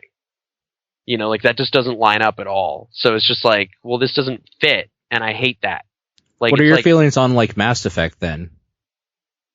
Oh, I don't know. Because there's kind of a little bit of both at play. Yeah, there's definitely a bit of a problem with kind of like oh, dude, you better hurry up or else the universe is going to end. You actually have all the time in the world. Yeah. You know, like that is... Go find my wallet. Yeah, like that is super dumb. Especially in the third one where it's kind of like, oh, dude, the apocalypse, this could end all life. Do you want to finish some side quests though? Like, you got all the time. You really See, the thing with me with Mass Effect 3 specifically, it's not even necessarily that as it is the way you get those like other side quests is by overhearing other people talking. They don't even personally ask you. It's like, could you do me this solid, bro? It's just like, hey, I heard you talking and it was totally none of my business, but I have nothing better to do. It just gives that weird tone to it, which I found really funny. Like, that seems to be them trying to kind of streamline that process, but it does make it seem really weird. Like, it's just like, what is Shepard doing that she has all this extra time to just do errands for people? Yeah. Just, like, the second one has basically the same kind of structure, though, where, like, you go on the suicide mission, but you have all the time in the world to kind of screw around until then. Well, they kind of hide it in a neat way, though, where it's just like, yeah, we're going on this suicide mission, but I need to make sure my team is good to make sure that, like, they might die. So yeah, go and, like, kind of perform their last wish. Like there's still, like, a preparation. Like, this is like the Children's Miracle Network thing for my team right now. I'm giving them their last wish because they are likely going to die on this mission. So, like, sure, I'll take 15 minutes out to help Miranda talk to her sister. Like, what does it matter to me? She's going to be fucking dead probably. So. Well, I think I still have some issue with it. Like, there's definitely, it's weird. There's a point in that game where a bunch of your crew gets, like, kidnapped by the Reapers or whatever. And then you have, like, 2 jumps that you can do before they're all dead. Well, yeah, like, at some point there actually is some urgency. Yeah. However, they're not very good at letting you know that that's the case. Yeah, I fucked that up with my first playthrough, for sure. Yeah, like, one of the characters died that I wasn't really expecting to happen, and it's because I kind of kept doing stuff. Kelly. Yeah, I know, then who's going to feed your fish? I know, so I got there and I was kind of... on your ship. But, like, it still seems kind of arbitrary, though, because it's not exactly 100% on you, you know? Or at least it's not clear that there is that extra level of pressure now. You're just kind of, like, told offhandedly you should hurry up. Thing I love about Majora's Mask is there's a constant, grim, horrifying reminder what's happening just by looking up. Yeah. Like, that is the thing. The moon is constantly descending, And it's great because like I got out of the forest temple and I'd been in there for like a day and a half. So now suddenly the moon is like twice as big as it was before, and you're just like, oh fuck, like I gotta hurry. Yeah, this is bad. And like everything you're doing to like doing the 4 temples in that game is trying to get these giants to stop the moon. So like stopping the moon is everything. Like that is the whole reason anything is happening. And it's like a great stripped down, urgent thing that you have to do. And I love that. The thing, yeah, I do agree with you. I'm just wondering if like you could look more into the mechanics of how Majora's Mask works, how much that would break. Like I'm sure there's some great illusion going on there where it's just like, oh no, seriously, you could fuck around on this screen as long as it doesn't change to this camera angle for hours or days. And I don't know if there's any weird kind of dead zones where that's not happening. Like, but that's the thing, you don't know. Like, but it doesn't seem to me like that there's room for that. Like, I don't see any evidence of that whatsoever. Like, it's like there's a constant clock on the screen that is always moving. Right. Like, you could just be like dumb and stand somewhere and you're an idiot. Like, you constantly have the ocarina to go back. Yeah. So you're just wasting time at some point. Like, there's no real urgency because you're the hero of time. You know, the only urgency is you losing the progress you've made, which is a constant threat. That's a shitty urgency though, because I fucking hate that so much. But that's the urgency of real time travel though. Like, if you go back before you did something, that is no longer done. Right. Like, that just makes sense. Like, that's a good idea. Like, they do totally screw with that in a way, because like once you've completed a dungeon, you just always have the remains of the final boss.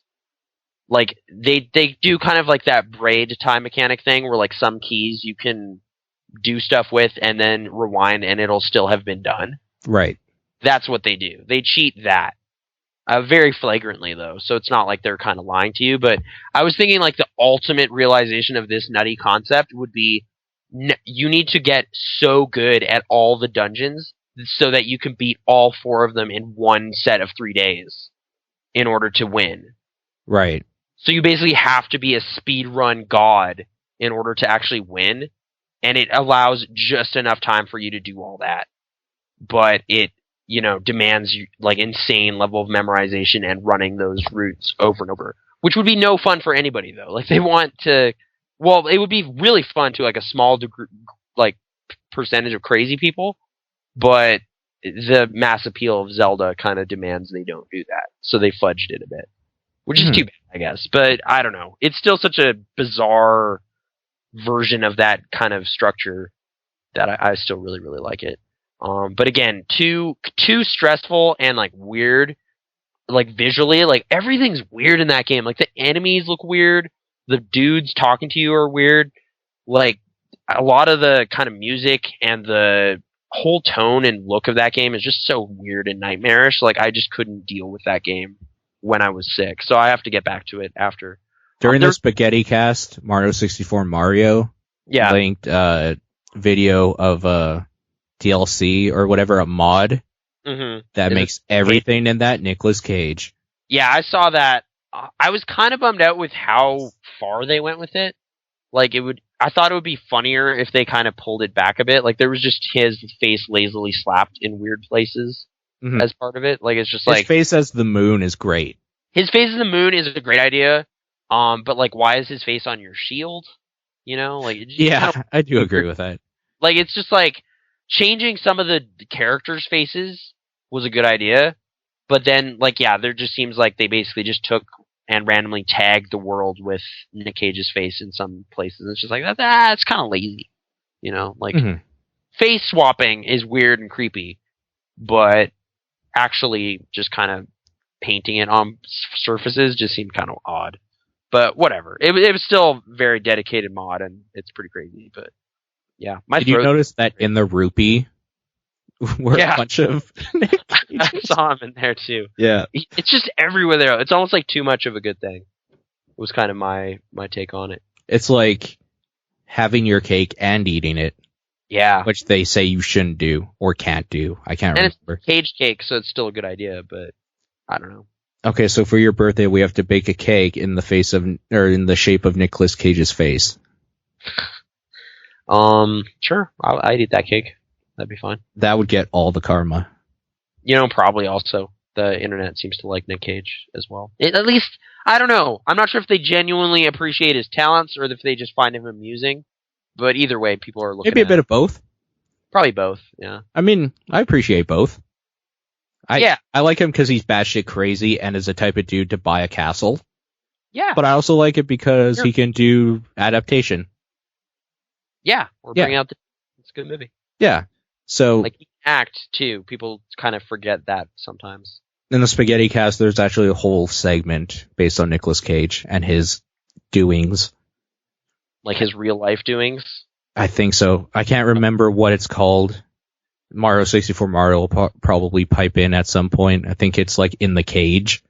Okay. Is the segment. So another reason to listen to all the fine stuff on Pixel Response, including Spaghetti Cast.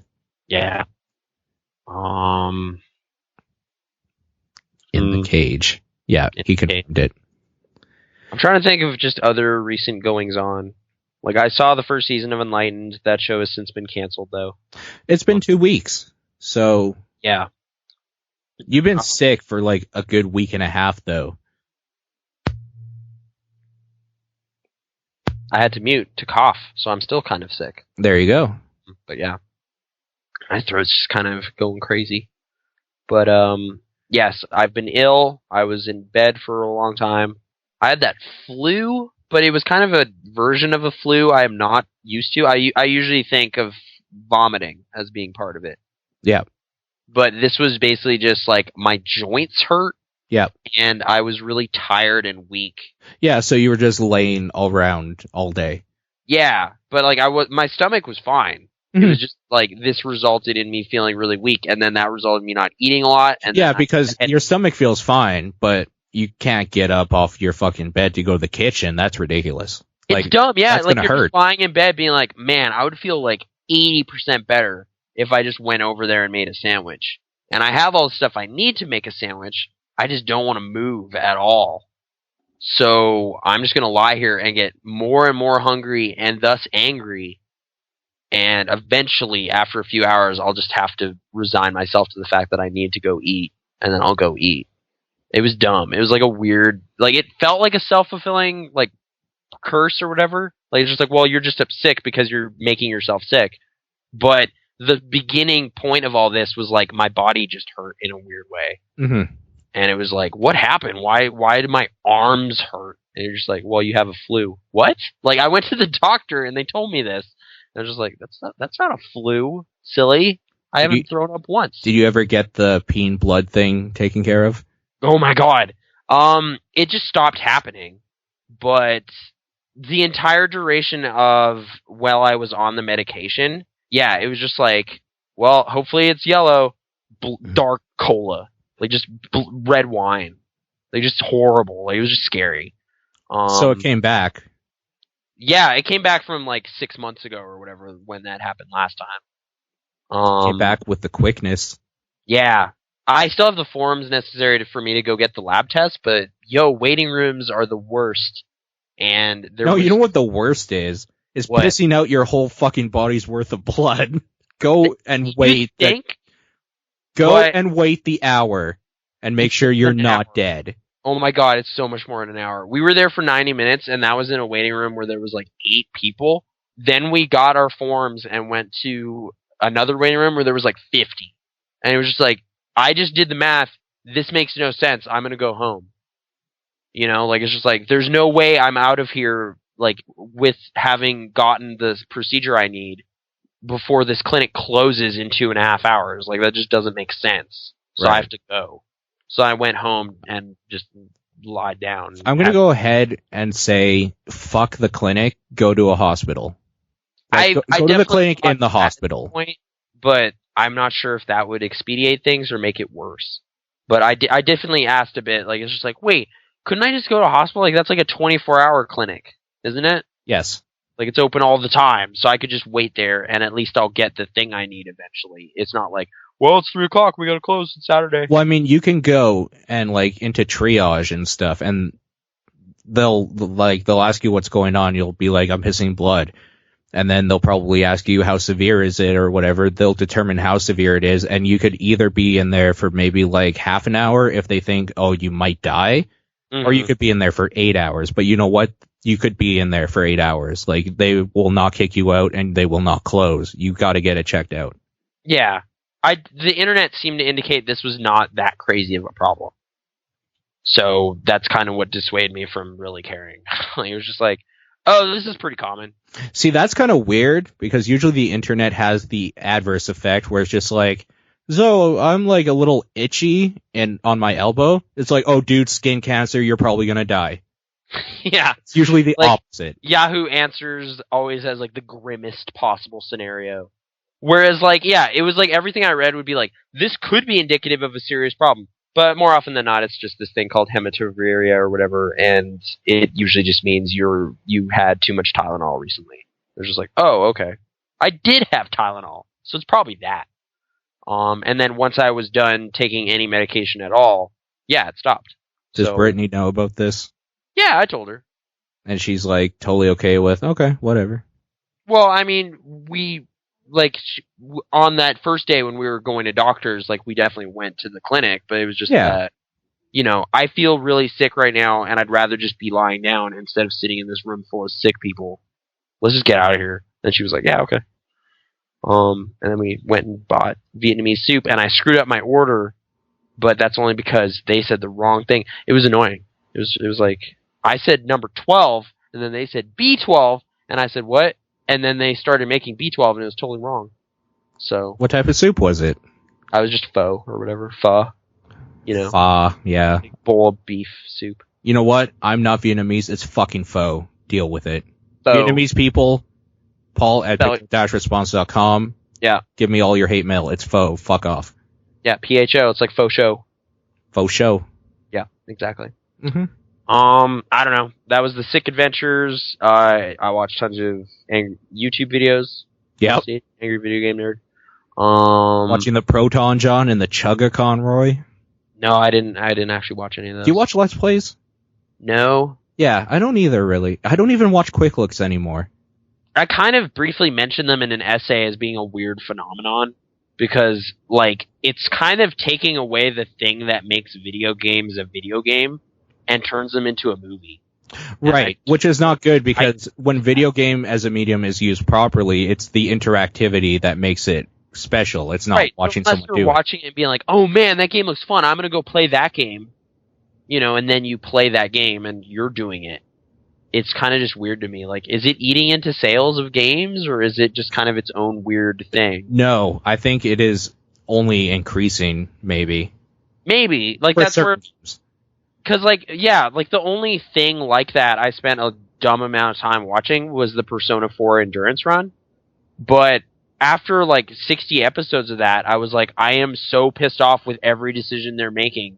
I have to buy this game. And then I bought that game, played through all of it in, like, 3 weeks, and then was done. Sorry, what game was that? For some reason, I spaced out. That was Persona 4. Persona 4, right, okay. Like, Giant Bomb was doing coverage of it. And then I stopped watching their coverage, because I don't care what Jeff and Vinny do to beat it. Like, I want that experience. So then I had that experience. Whoa, I care about everything Vinny does ever. I like Vinny, but I don't want to see him do that for, like, 100 more hours. That's a waste of my time. What did you feel about their playthrough, Deadly Premonition? I got pissed with it after like 10 episodes because they were kind of hating on it a lot in weird ways, which just kind of annoyed me because it's like a budget game. Like, it's amazing this exists at all. That someone made like a weird tribute to Twin Peaks in video game form. You should be in awe right now, not pissing about the, you know, the quality of the textures or something. Add to the fact that I think I paid $20 for it, brand new. Yeah, like that's sweet. I would be happy. I got a full video game for $20, and it's a weird ass video game that one would normally never make. It had turn signals in it. That's crazy. No one does that. It's genius. Yeah. Yeah. I'd already played through that game at that point, though, so it was already something I really liked. And then to see kind of people kind of rip it apart and make fun of it just kind of pissed me off. So I didn't want to do that. We're closed. Oh no. No, it's fine. But okay. Yeah. So your house sold. Yeah. What's the next step? What's the next step for Nathan in this whole crazy thing of being homeless? I'm gonna pare down my possessions and move in with Brittany. Okay. So that's that. Okay. Huh? That's already like gonna happen. So cool. Yeah. Nothing else to say about that, huh? Okay. I don't know. Not really. Like, there was definitely a bit there where we were, like, looking into other apartments and stuff, but her landlord's pretty easygoing. So, we're just gonna stick with the current situation for now.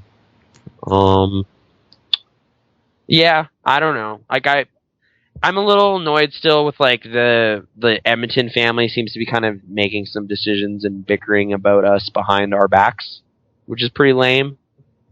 But that's, I don't know, neither here nor there really. Like, they don't really have control over what I do, so I can just leave.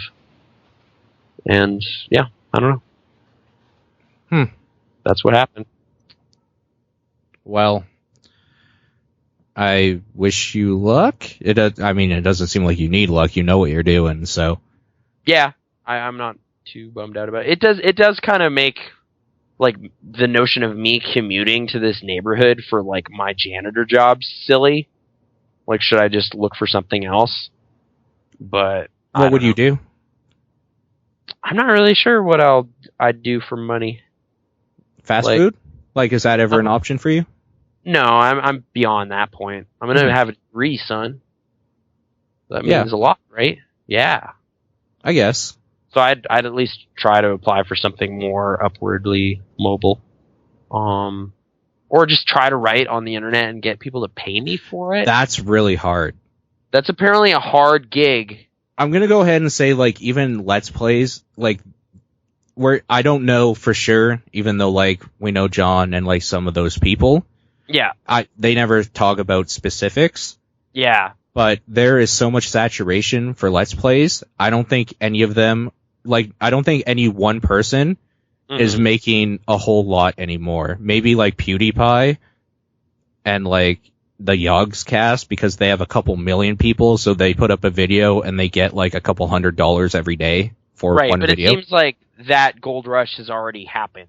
It's already happened. They're already entrenched into their fan bases, and their fan bases are loyal enough that they will keep watching their stuff and support them in any way or whatever. Yeah. But, like, there's so much other stuff that people with, like, maybe even under 1 million at this point probably are not making as much as they used to. Because there's just so much stuff. There isn't enough hours in the day to watch all the Let's Plays there are these days. I know. Like, the volume of internet content is insane. To the point where, like, I can't keep up with any one outlet at all. Like, I just can't. Like, it's just the volume people are putting out is just like, I have no time for that at all. So I'm not sure, like, that has to be dissipating in a huge way. And yeah, I'm definitely not looking to that as being, like, the place to go. But I'm saying, like, that is one of the most viable ways if you can get into it big. Yeah. Like, I don't, even writing for sites, that's hard. Yeah, no, I'm talking just, like, that would basically just be intermittent, freelancing or whatever, just in order to get out there. Freelance, yeah. I know what you're saying. I'm just saying, like, freelancing doesn't pay big either.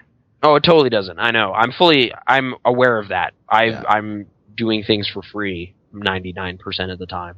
100% of the time. Whatever. I've made no monies doing anything on the internet ever. Right. But I don't know. Like, it's not so much that. It's more just kind of like staying out there, staying a person on the internet. So right. And that's fine, because if I then have a product to sell eventually, like at least I have someone out there who knows. Right, and what you're talking about right now is based on like a hobbyist mentality, and that's totally fine, and that's great. Yeah. What I'm saying is like if you had to like quit your job, that is a hard way to make money. Oh no, yeah, that's your only source of income. You're making $20 an article, maybe if it's over 1,000 words. Right. You're like, so maybe every day, if you're really good, you could make $40 or $60 a day. Mm-hmm. Like, realistically, yeah. Like if it came down to like, Nathan, you need to start earning this amount of dollars like next month in order to start just sustaining yourself. It's impossible at our position on the internet right now. Yeah, I would definitely not turn to the internet for that. That's when I'd start handing out, resumes at like stores. And that's when you turn to the internet to look for a job. Yeah, but then I'm looking for like a not fun, not unconventional job. I'm looking for like I work security at the mall or something. I know someone that does that at Marlboro.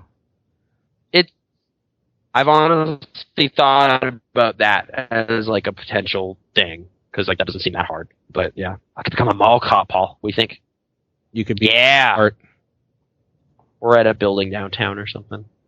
Just I've heard the night watchmen. They just kind of walk around and play Game Boy. It'd be weird downtown, I think, because there's people always around, not necessarily in your area, but there are points in like being a security guard where you have to do a premises walk around, so you'll run into weird people on the street in the middle of the night. Yeah. But if anything legit is ever going down, your job is phone the cops. Pretty much. You're not supposed to do stuff. Like, that's a liability. You're just supposed to see stuff and then phone it. So I know, it's kind of a weird job because it's essentially your job is to live. Yeah. Basically. Your job is to like occupy this space for 8 hours. Okay. Just sit here. And you know what? If something happens that's a little bit weird, call somebody that could do something about it. Yeah. You're literally just hanging out here. Like, we're paying you to hang out here and call if something happens. Yeah, pass some time. Be aware of what's going on around you, though. Like, you can't just be staring at a movie this whole time. Maybe walk around and look around. Yeah. But just be here for 8 hours. It's like, oh, okay. I'm pretty sure a lot of places don't even have single security guards working at a time anymore. They usually have pairs. Yeah. So even easier. I don't know. Yeah. But I don't know. That's more just like that's again if I have to, which at present I do not. So yeah, I can still focus on just finishing my writing and stuff. That's simply like okay. Just to weirdly bring it back to that movie Limitless that we started off talking about. Sure. The main revelation that first bit of that movie made was just like time management is everything. Like so many days go by where like you could have done way more than you did, but you just didn't. And like because this dude has this kind of pill sparking up his brain to kind of stay motivated and do stuff that's important. Like, he's getting so much more done in the average 24-hour time span than I am. And it's just kind of like, that's part of the movie that's just kind of like, man, I feel like an idiot. Because, like, why, I could realistically, in the next 36 hours, if I wanted to, I could finish all the remaining schoolwork for the rest of this semester. I know that because I've done it before. Yeah. But I have no real good reason to. Because whatever, I got all this time to work with. Well, if you could concentrate that much and like not really worry about sleep, you could buy a textbook for a course and be done the course in a day. Yeah, like it's kind of annoying because like I essentially did that with my anthropology course. I put it off for like 9 months and then did all of it in 2 weeks. I could like that. What that really says is you could have finished a course really well in 2 weeks. Why don't you do that all the time and have like 8 degrees? It's just like, well, I just don't want to at all. Yeah. I just don't want to do that. Like it took a lot of effort in those 2 weeks, but you're right. Realistically looking just at the amount of hours spent, I could have done that, but then I wouldn't have been watching all those movies. So. Which we talk about here. Yeah, which we talk about here. I've also been watching a lot of Doctor Who. How's that? I've gotten into that. It's good. Okay. I like it. It's science fiction. It's goofy. but kind of serious sometimes. So it's British. It's nice to balance. Yeah, it's very British. Yeah. I've seen the first season of the revamped one, like the 2005, 2006 onward. Yep. And a couple episodes of the David Tennant Business, which everyone gets excited about. Yeah, I don't know, man. There's some robots in it. There's ancient aliens that have been around for a long time. One of the main crises seems to be aliens coming to terms with the fact that they're the last of their species that's still alive, which has happened like 3 times. So Mass Effect. Yeah, Mass Effect probably borrows some from this as well, because this has been around for quite a while. Mass Effect kind of borrows from everything. Everything. Which is fine, but yeah, it's like a stew. It's like assembled from other parts. It's just like, hey, we took some Battlestar Galactica, Star Trek, Star Wars, Doctor Who, and oh, what the heck? Why? Let's put some, I don't know, Hitchhiker's Guide in there. We'll make it a little fun here and there, yeah. And then there you go. You got yourself some business. It's like a buffet. I think that's a stew I could get into. Yeah. It's kind of the Star Wars stew. Star Wars stew. Yeah. Like another show title. Put a bunch of stuff in there. Yeah. Yeah, that's that. That's the Doctor Who. Awesome. Available now on the internet, so check that out. I think you can buy it too, right? Probably? Yeah, no, those seasons are totally available. It's on Netflix in the States, so if you know how to watch that, you should do that. DNS, baby. Just gotta change it. That's all you gotta do. If you're Canadian, if you're American, you got it all set. You're good. Don't worry about it. Yeah. I don't know, what have you been doing? You got the job? I'm living in a basement. Living in a basement now? Yep. You moved already. Kind of. My stuff is still at the other house until I get a storage unit, but basically I don't have a vehicle. I didn't have a job, and I don't necessarily have a house. Oh, okay. Yeah. But are things still generally pretty good? They're better. Okay. I'm feeling optimistic in a couple months because I'm living for free here, and like there's food and dinners and stuff. I will be able to pay off all my debts, get my car back, and save up money to move into a house. Okay. Yep. Yeah, that kind of stable period where I can get rid of some debts seems to be this summer. Like right now, I'm still kind of focusing on the school. Yep. So that respite business is coming up soon. Yep. So yep. It's not bad. Life's okay. Well, rock bottom for a bit there, but okay. I mean, why do we fall? So we can pick ourselves back up. That's right. Yeah. I feel better about it. Exactly. And play a lot of Fallout. And play a lot of Fallout 3. So you gotta get back to doing some of that. No, I think I'm done with Fallout 3 because, like I said, I got to the point where I feel comfortable putting it down. Like, I played this game, I won. I'm at the point where I can face stuff. I faced that, like, super giant mutant behemoth thing. Mm-hmm. No problem. Okay. I had 56 grenades and, like, 20 rockets. So you're just like, I'm the toughest thing on the wasteland. I have one of every weapon, and it's basically fully loaded on each weapon. So I can pick and choose which one I want. I keep them in my locker or whatever in one of the places. Mm-hmm. Yeah, so it is at the point where I could finish all these quests, but I'm at the point where I won because none of this is necessarily hard. It's like, well, everything remaining is just busy work. Yeah. And I don't need to do that. Right, so. Because I'm at the point where I can kill a whole city. And then it should be doing stuff for me. I should be the NPC at this point because I could kill you if you don't find my father for me. Yeah, that's kind of what seems to have happened with my Skyrim. Like, I could go back and cross off more T's and dot more I's or whatever, but I killed a dragon with like... I was going to say, but motherfucker, I killed Alduin. Yeah, with like a handful of arrows maybe. Like, it was dumb how easy that was. So, what's the point of anything else? I liked that fight, though. It was pretty cool. It was like, a technical place. It felt like the accumulation of when you're doing those quests and stuff, and people keep talking about Alduin being all-powerful and stuff. It was a little disappointing, because at that point, you had done, like, I'm assuming you had done, like, side quests and just hung out in the world and killed stuff and walked around. So, like, you have skills. Like, boys got skills. So, all these people are saying, like, Alduin is so old and he's so great and he's like the best of the dragons and stuff. You go in there and yell at him and he dies. So it's great. I love it. But yeah. Skyrim in stores now. Support Bethesda. Don't know if they're going to make it. Yep. Need your help. Yep. I think that'll do for this week. Okay. Yeah, I'm kind of running out of stuff. I want to see this documentary, Room 237, because it's about a movie I like. Mm-hmm. But, more on that as it happens. Right. Okay, so we're doing this Monday.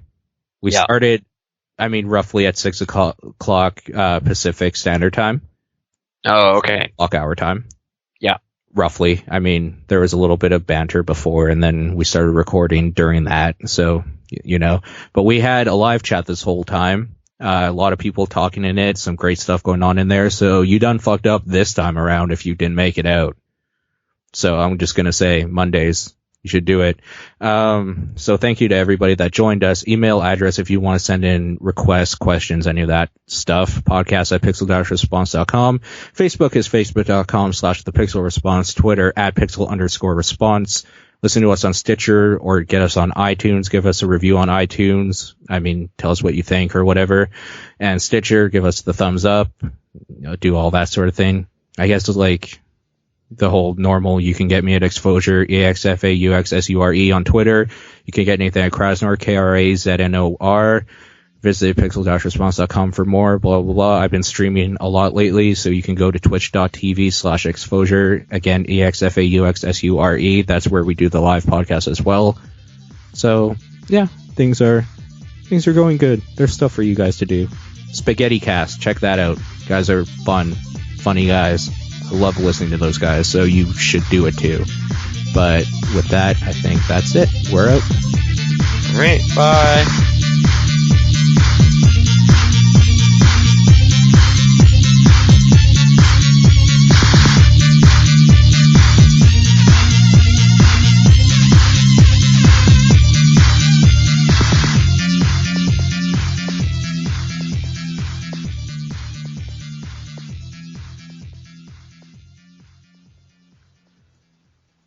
So you wanted to talk about beards. Yeah, mainly because I need some advice, and I'm still new at this whole thing. About 1 year ago, I attempted to grow some manner of Van Dyke/goatee thing. I remember. Yeah, I had it for a few weeks. I went to Coachella with it. Came back, though, insanely itchy. Yeah. I was just like, oh my god, what's on my face? I need to... Shaved it off.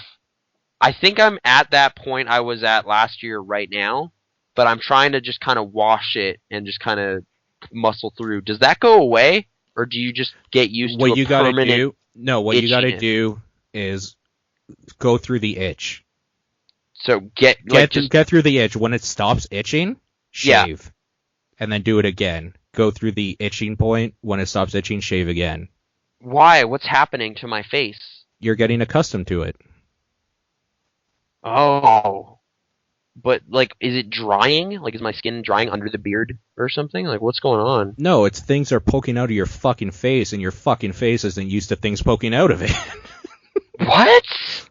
Well, but, because you shit, So would a bald person who was bald for many years then grows hair, would their head be itchy? I don't think it works that way, but, I'm pretty sure if you shaved your head and then it grew it out, it would do that, yes.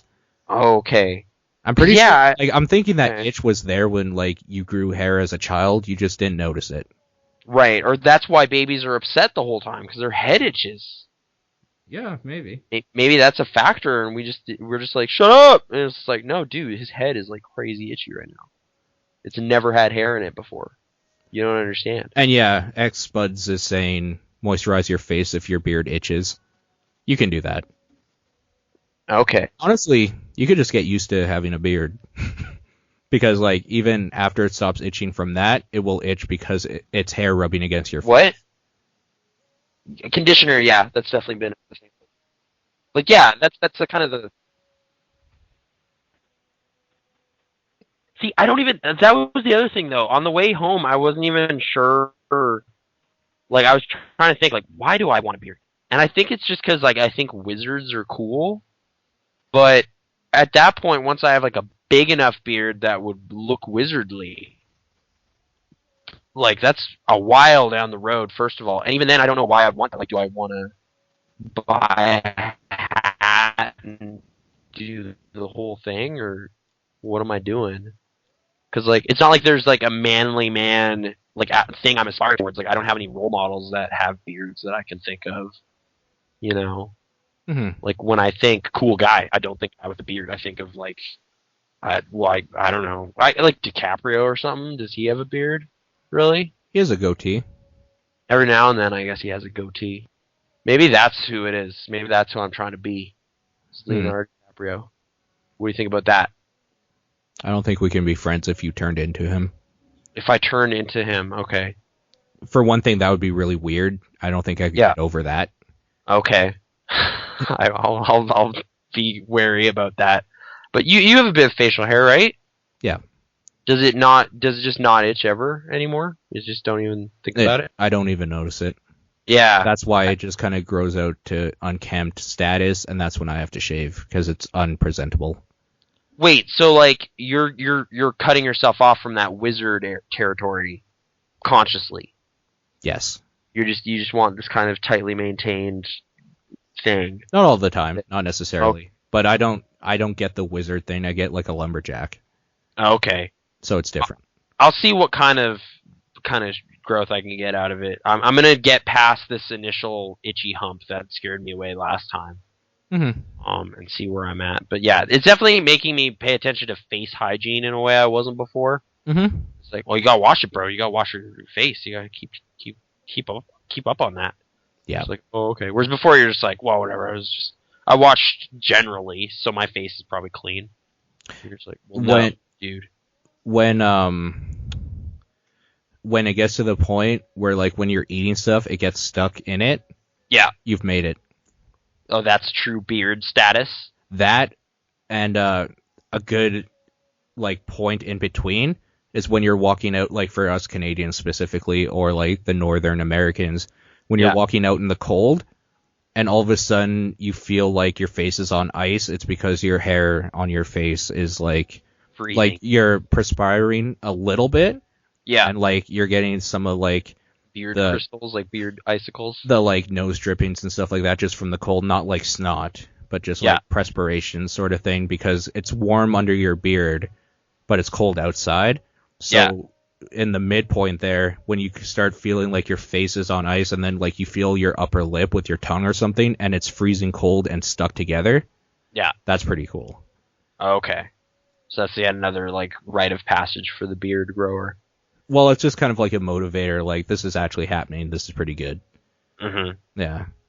But then you get the weird points where it's just like, you're looking for a job, like you said. It's just like, yeah, we require you to work with people, and we want you clean-shaven. You're like, oh.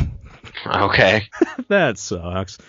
Well, for the brief time in between, I'm going to try this beard thing. So, yeah. I just wanted to get some beard tips out there on the internet. Beard tips. Write in with your own beard tips if you'd like. I'm gonna say from personal experience, don't like comb it. Okay. I don't know why, but that just, for me, it feels weird, and it does this weird thing where, like, for me specifically, it like when you comb your hair, even it like it separates your hairs. Yeah. So they stick out a little bit more. You kind of want the bunched up look if you want a beard. You know what I mean? Yeah. Yeah. Because you want it to grow out together. You don't want it to be like all growing out straight out, like a bunch of different whiskers or something. Yeah. So just let it naturally form together into its own thing. Yeah. Gotcha. All right. And that's all I got. You also get to the point that's fun where you can start braiding it. Nice. And you're just kind of twirling it in your fingers and then like doing weird like stuff with it. In the Hobbit movie. Well, you start twirling it together, and then it becomes like little face dreads, and then that's weird. But then you like rub it on your arm for a while because it feels cool. All right. Yeah. Man, exciting times ahead. Can't wait. Thanks, Paul, for letting me know. No problem.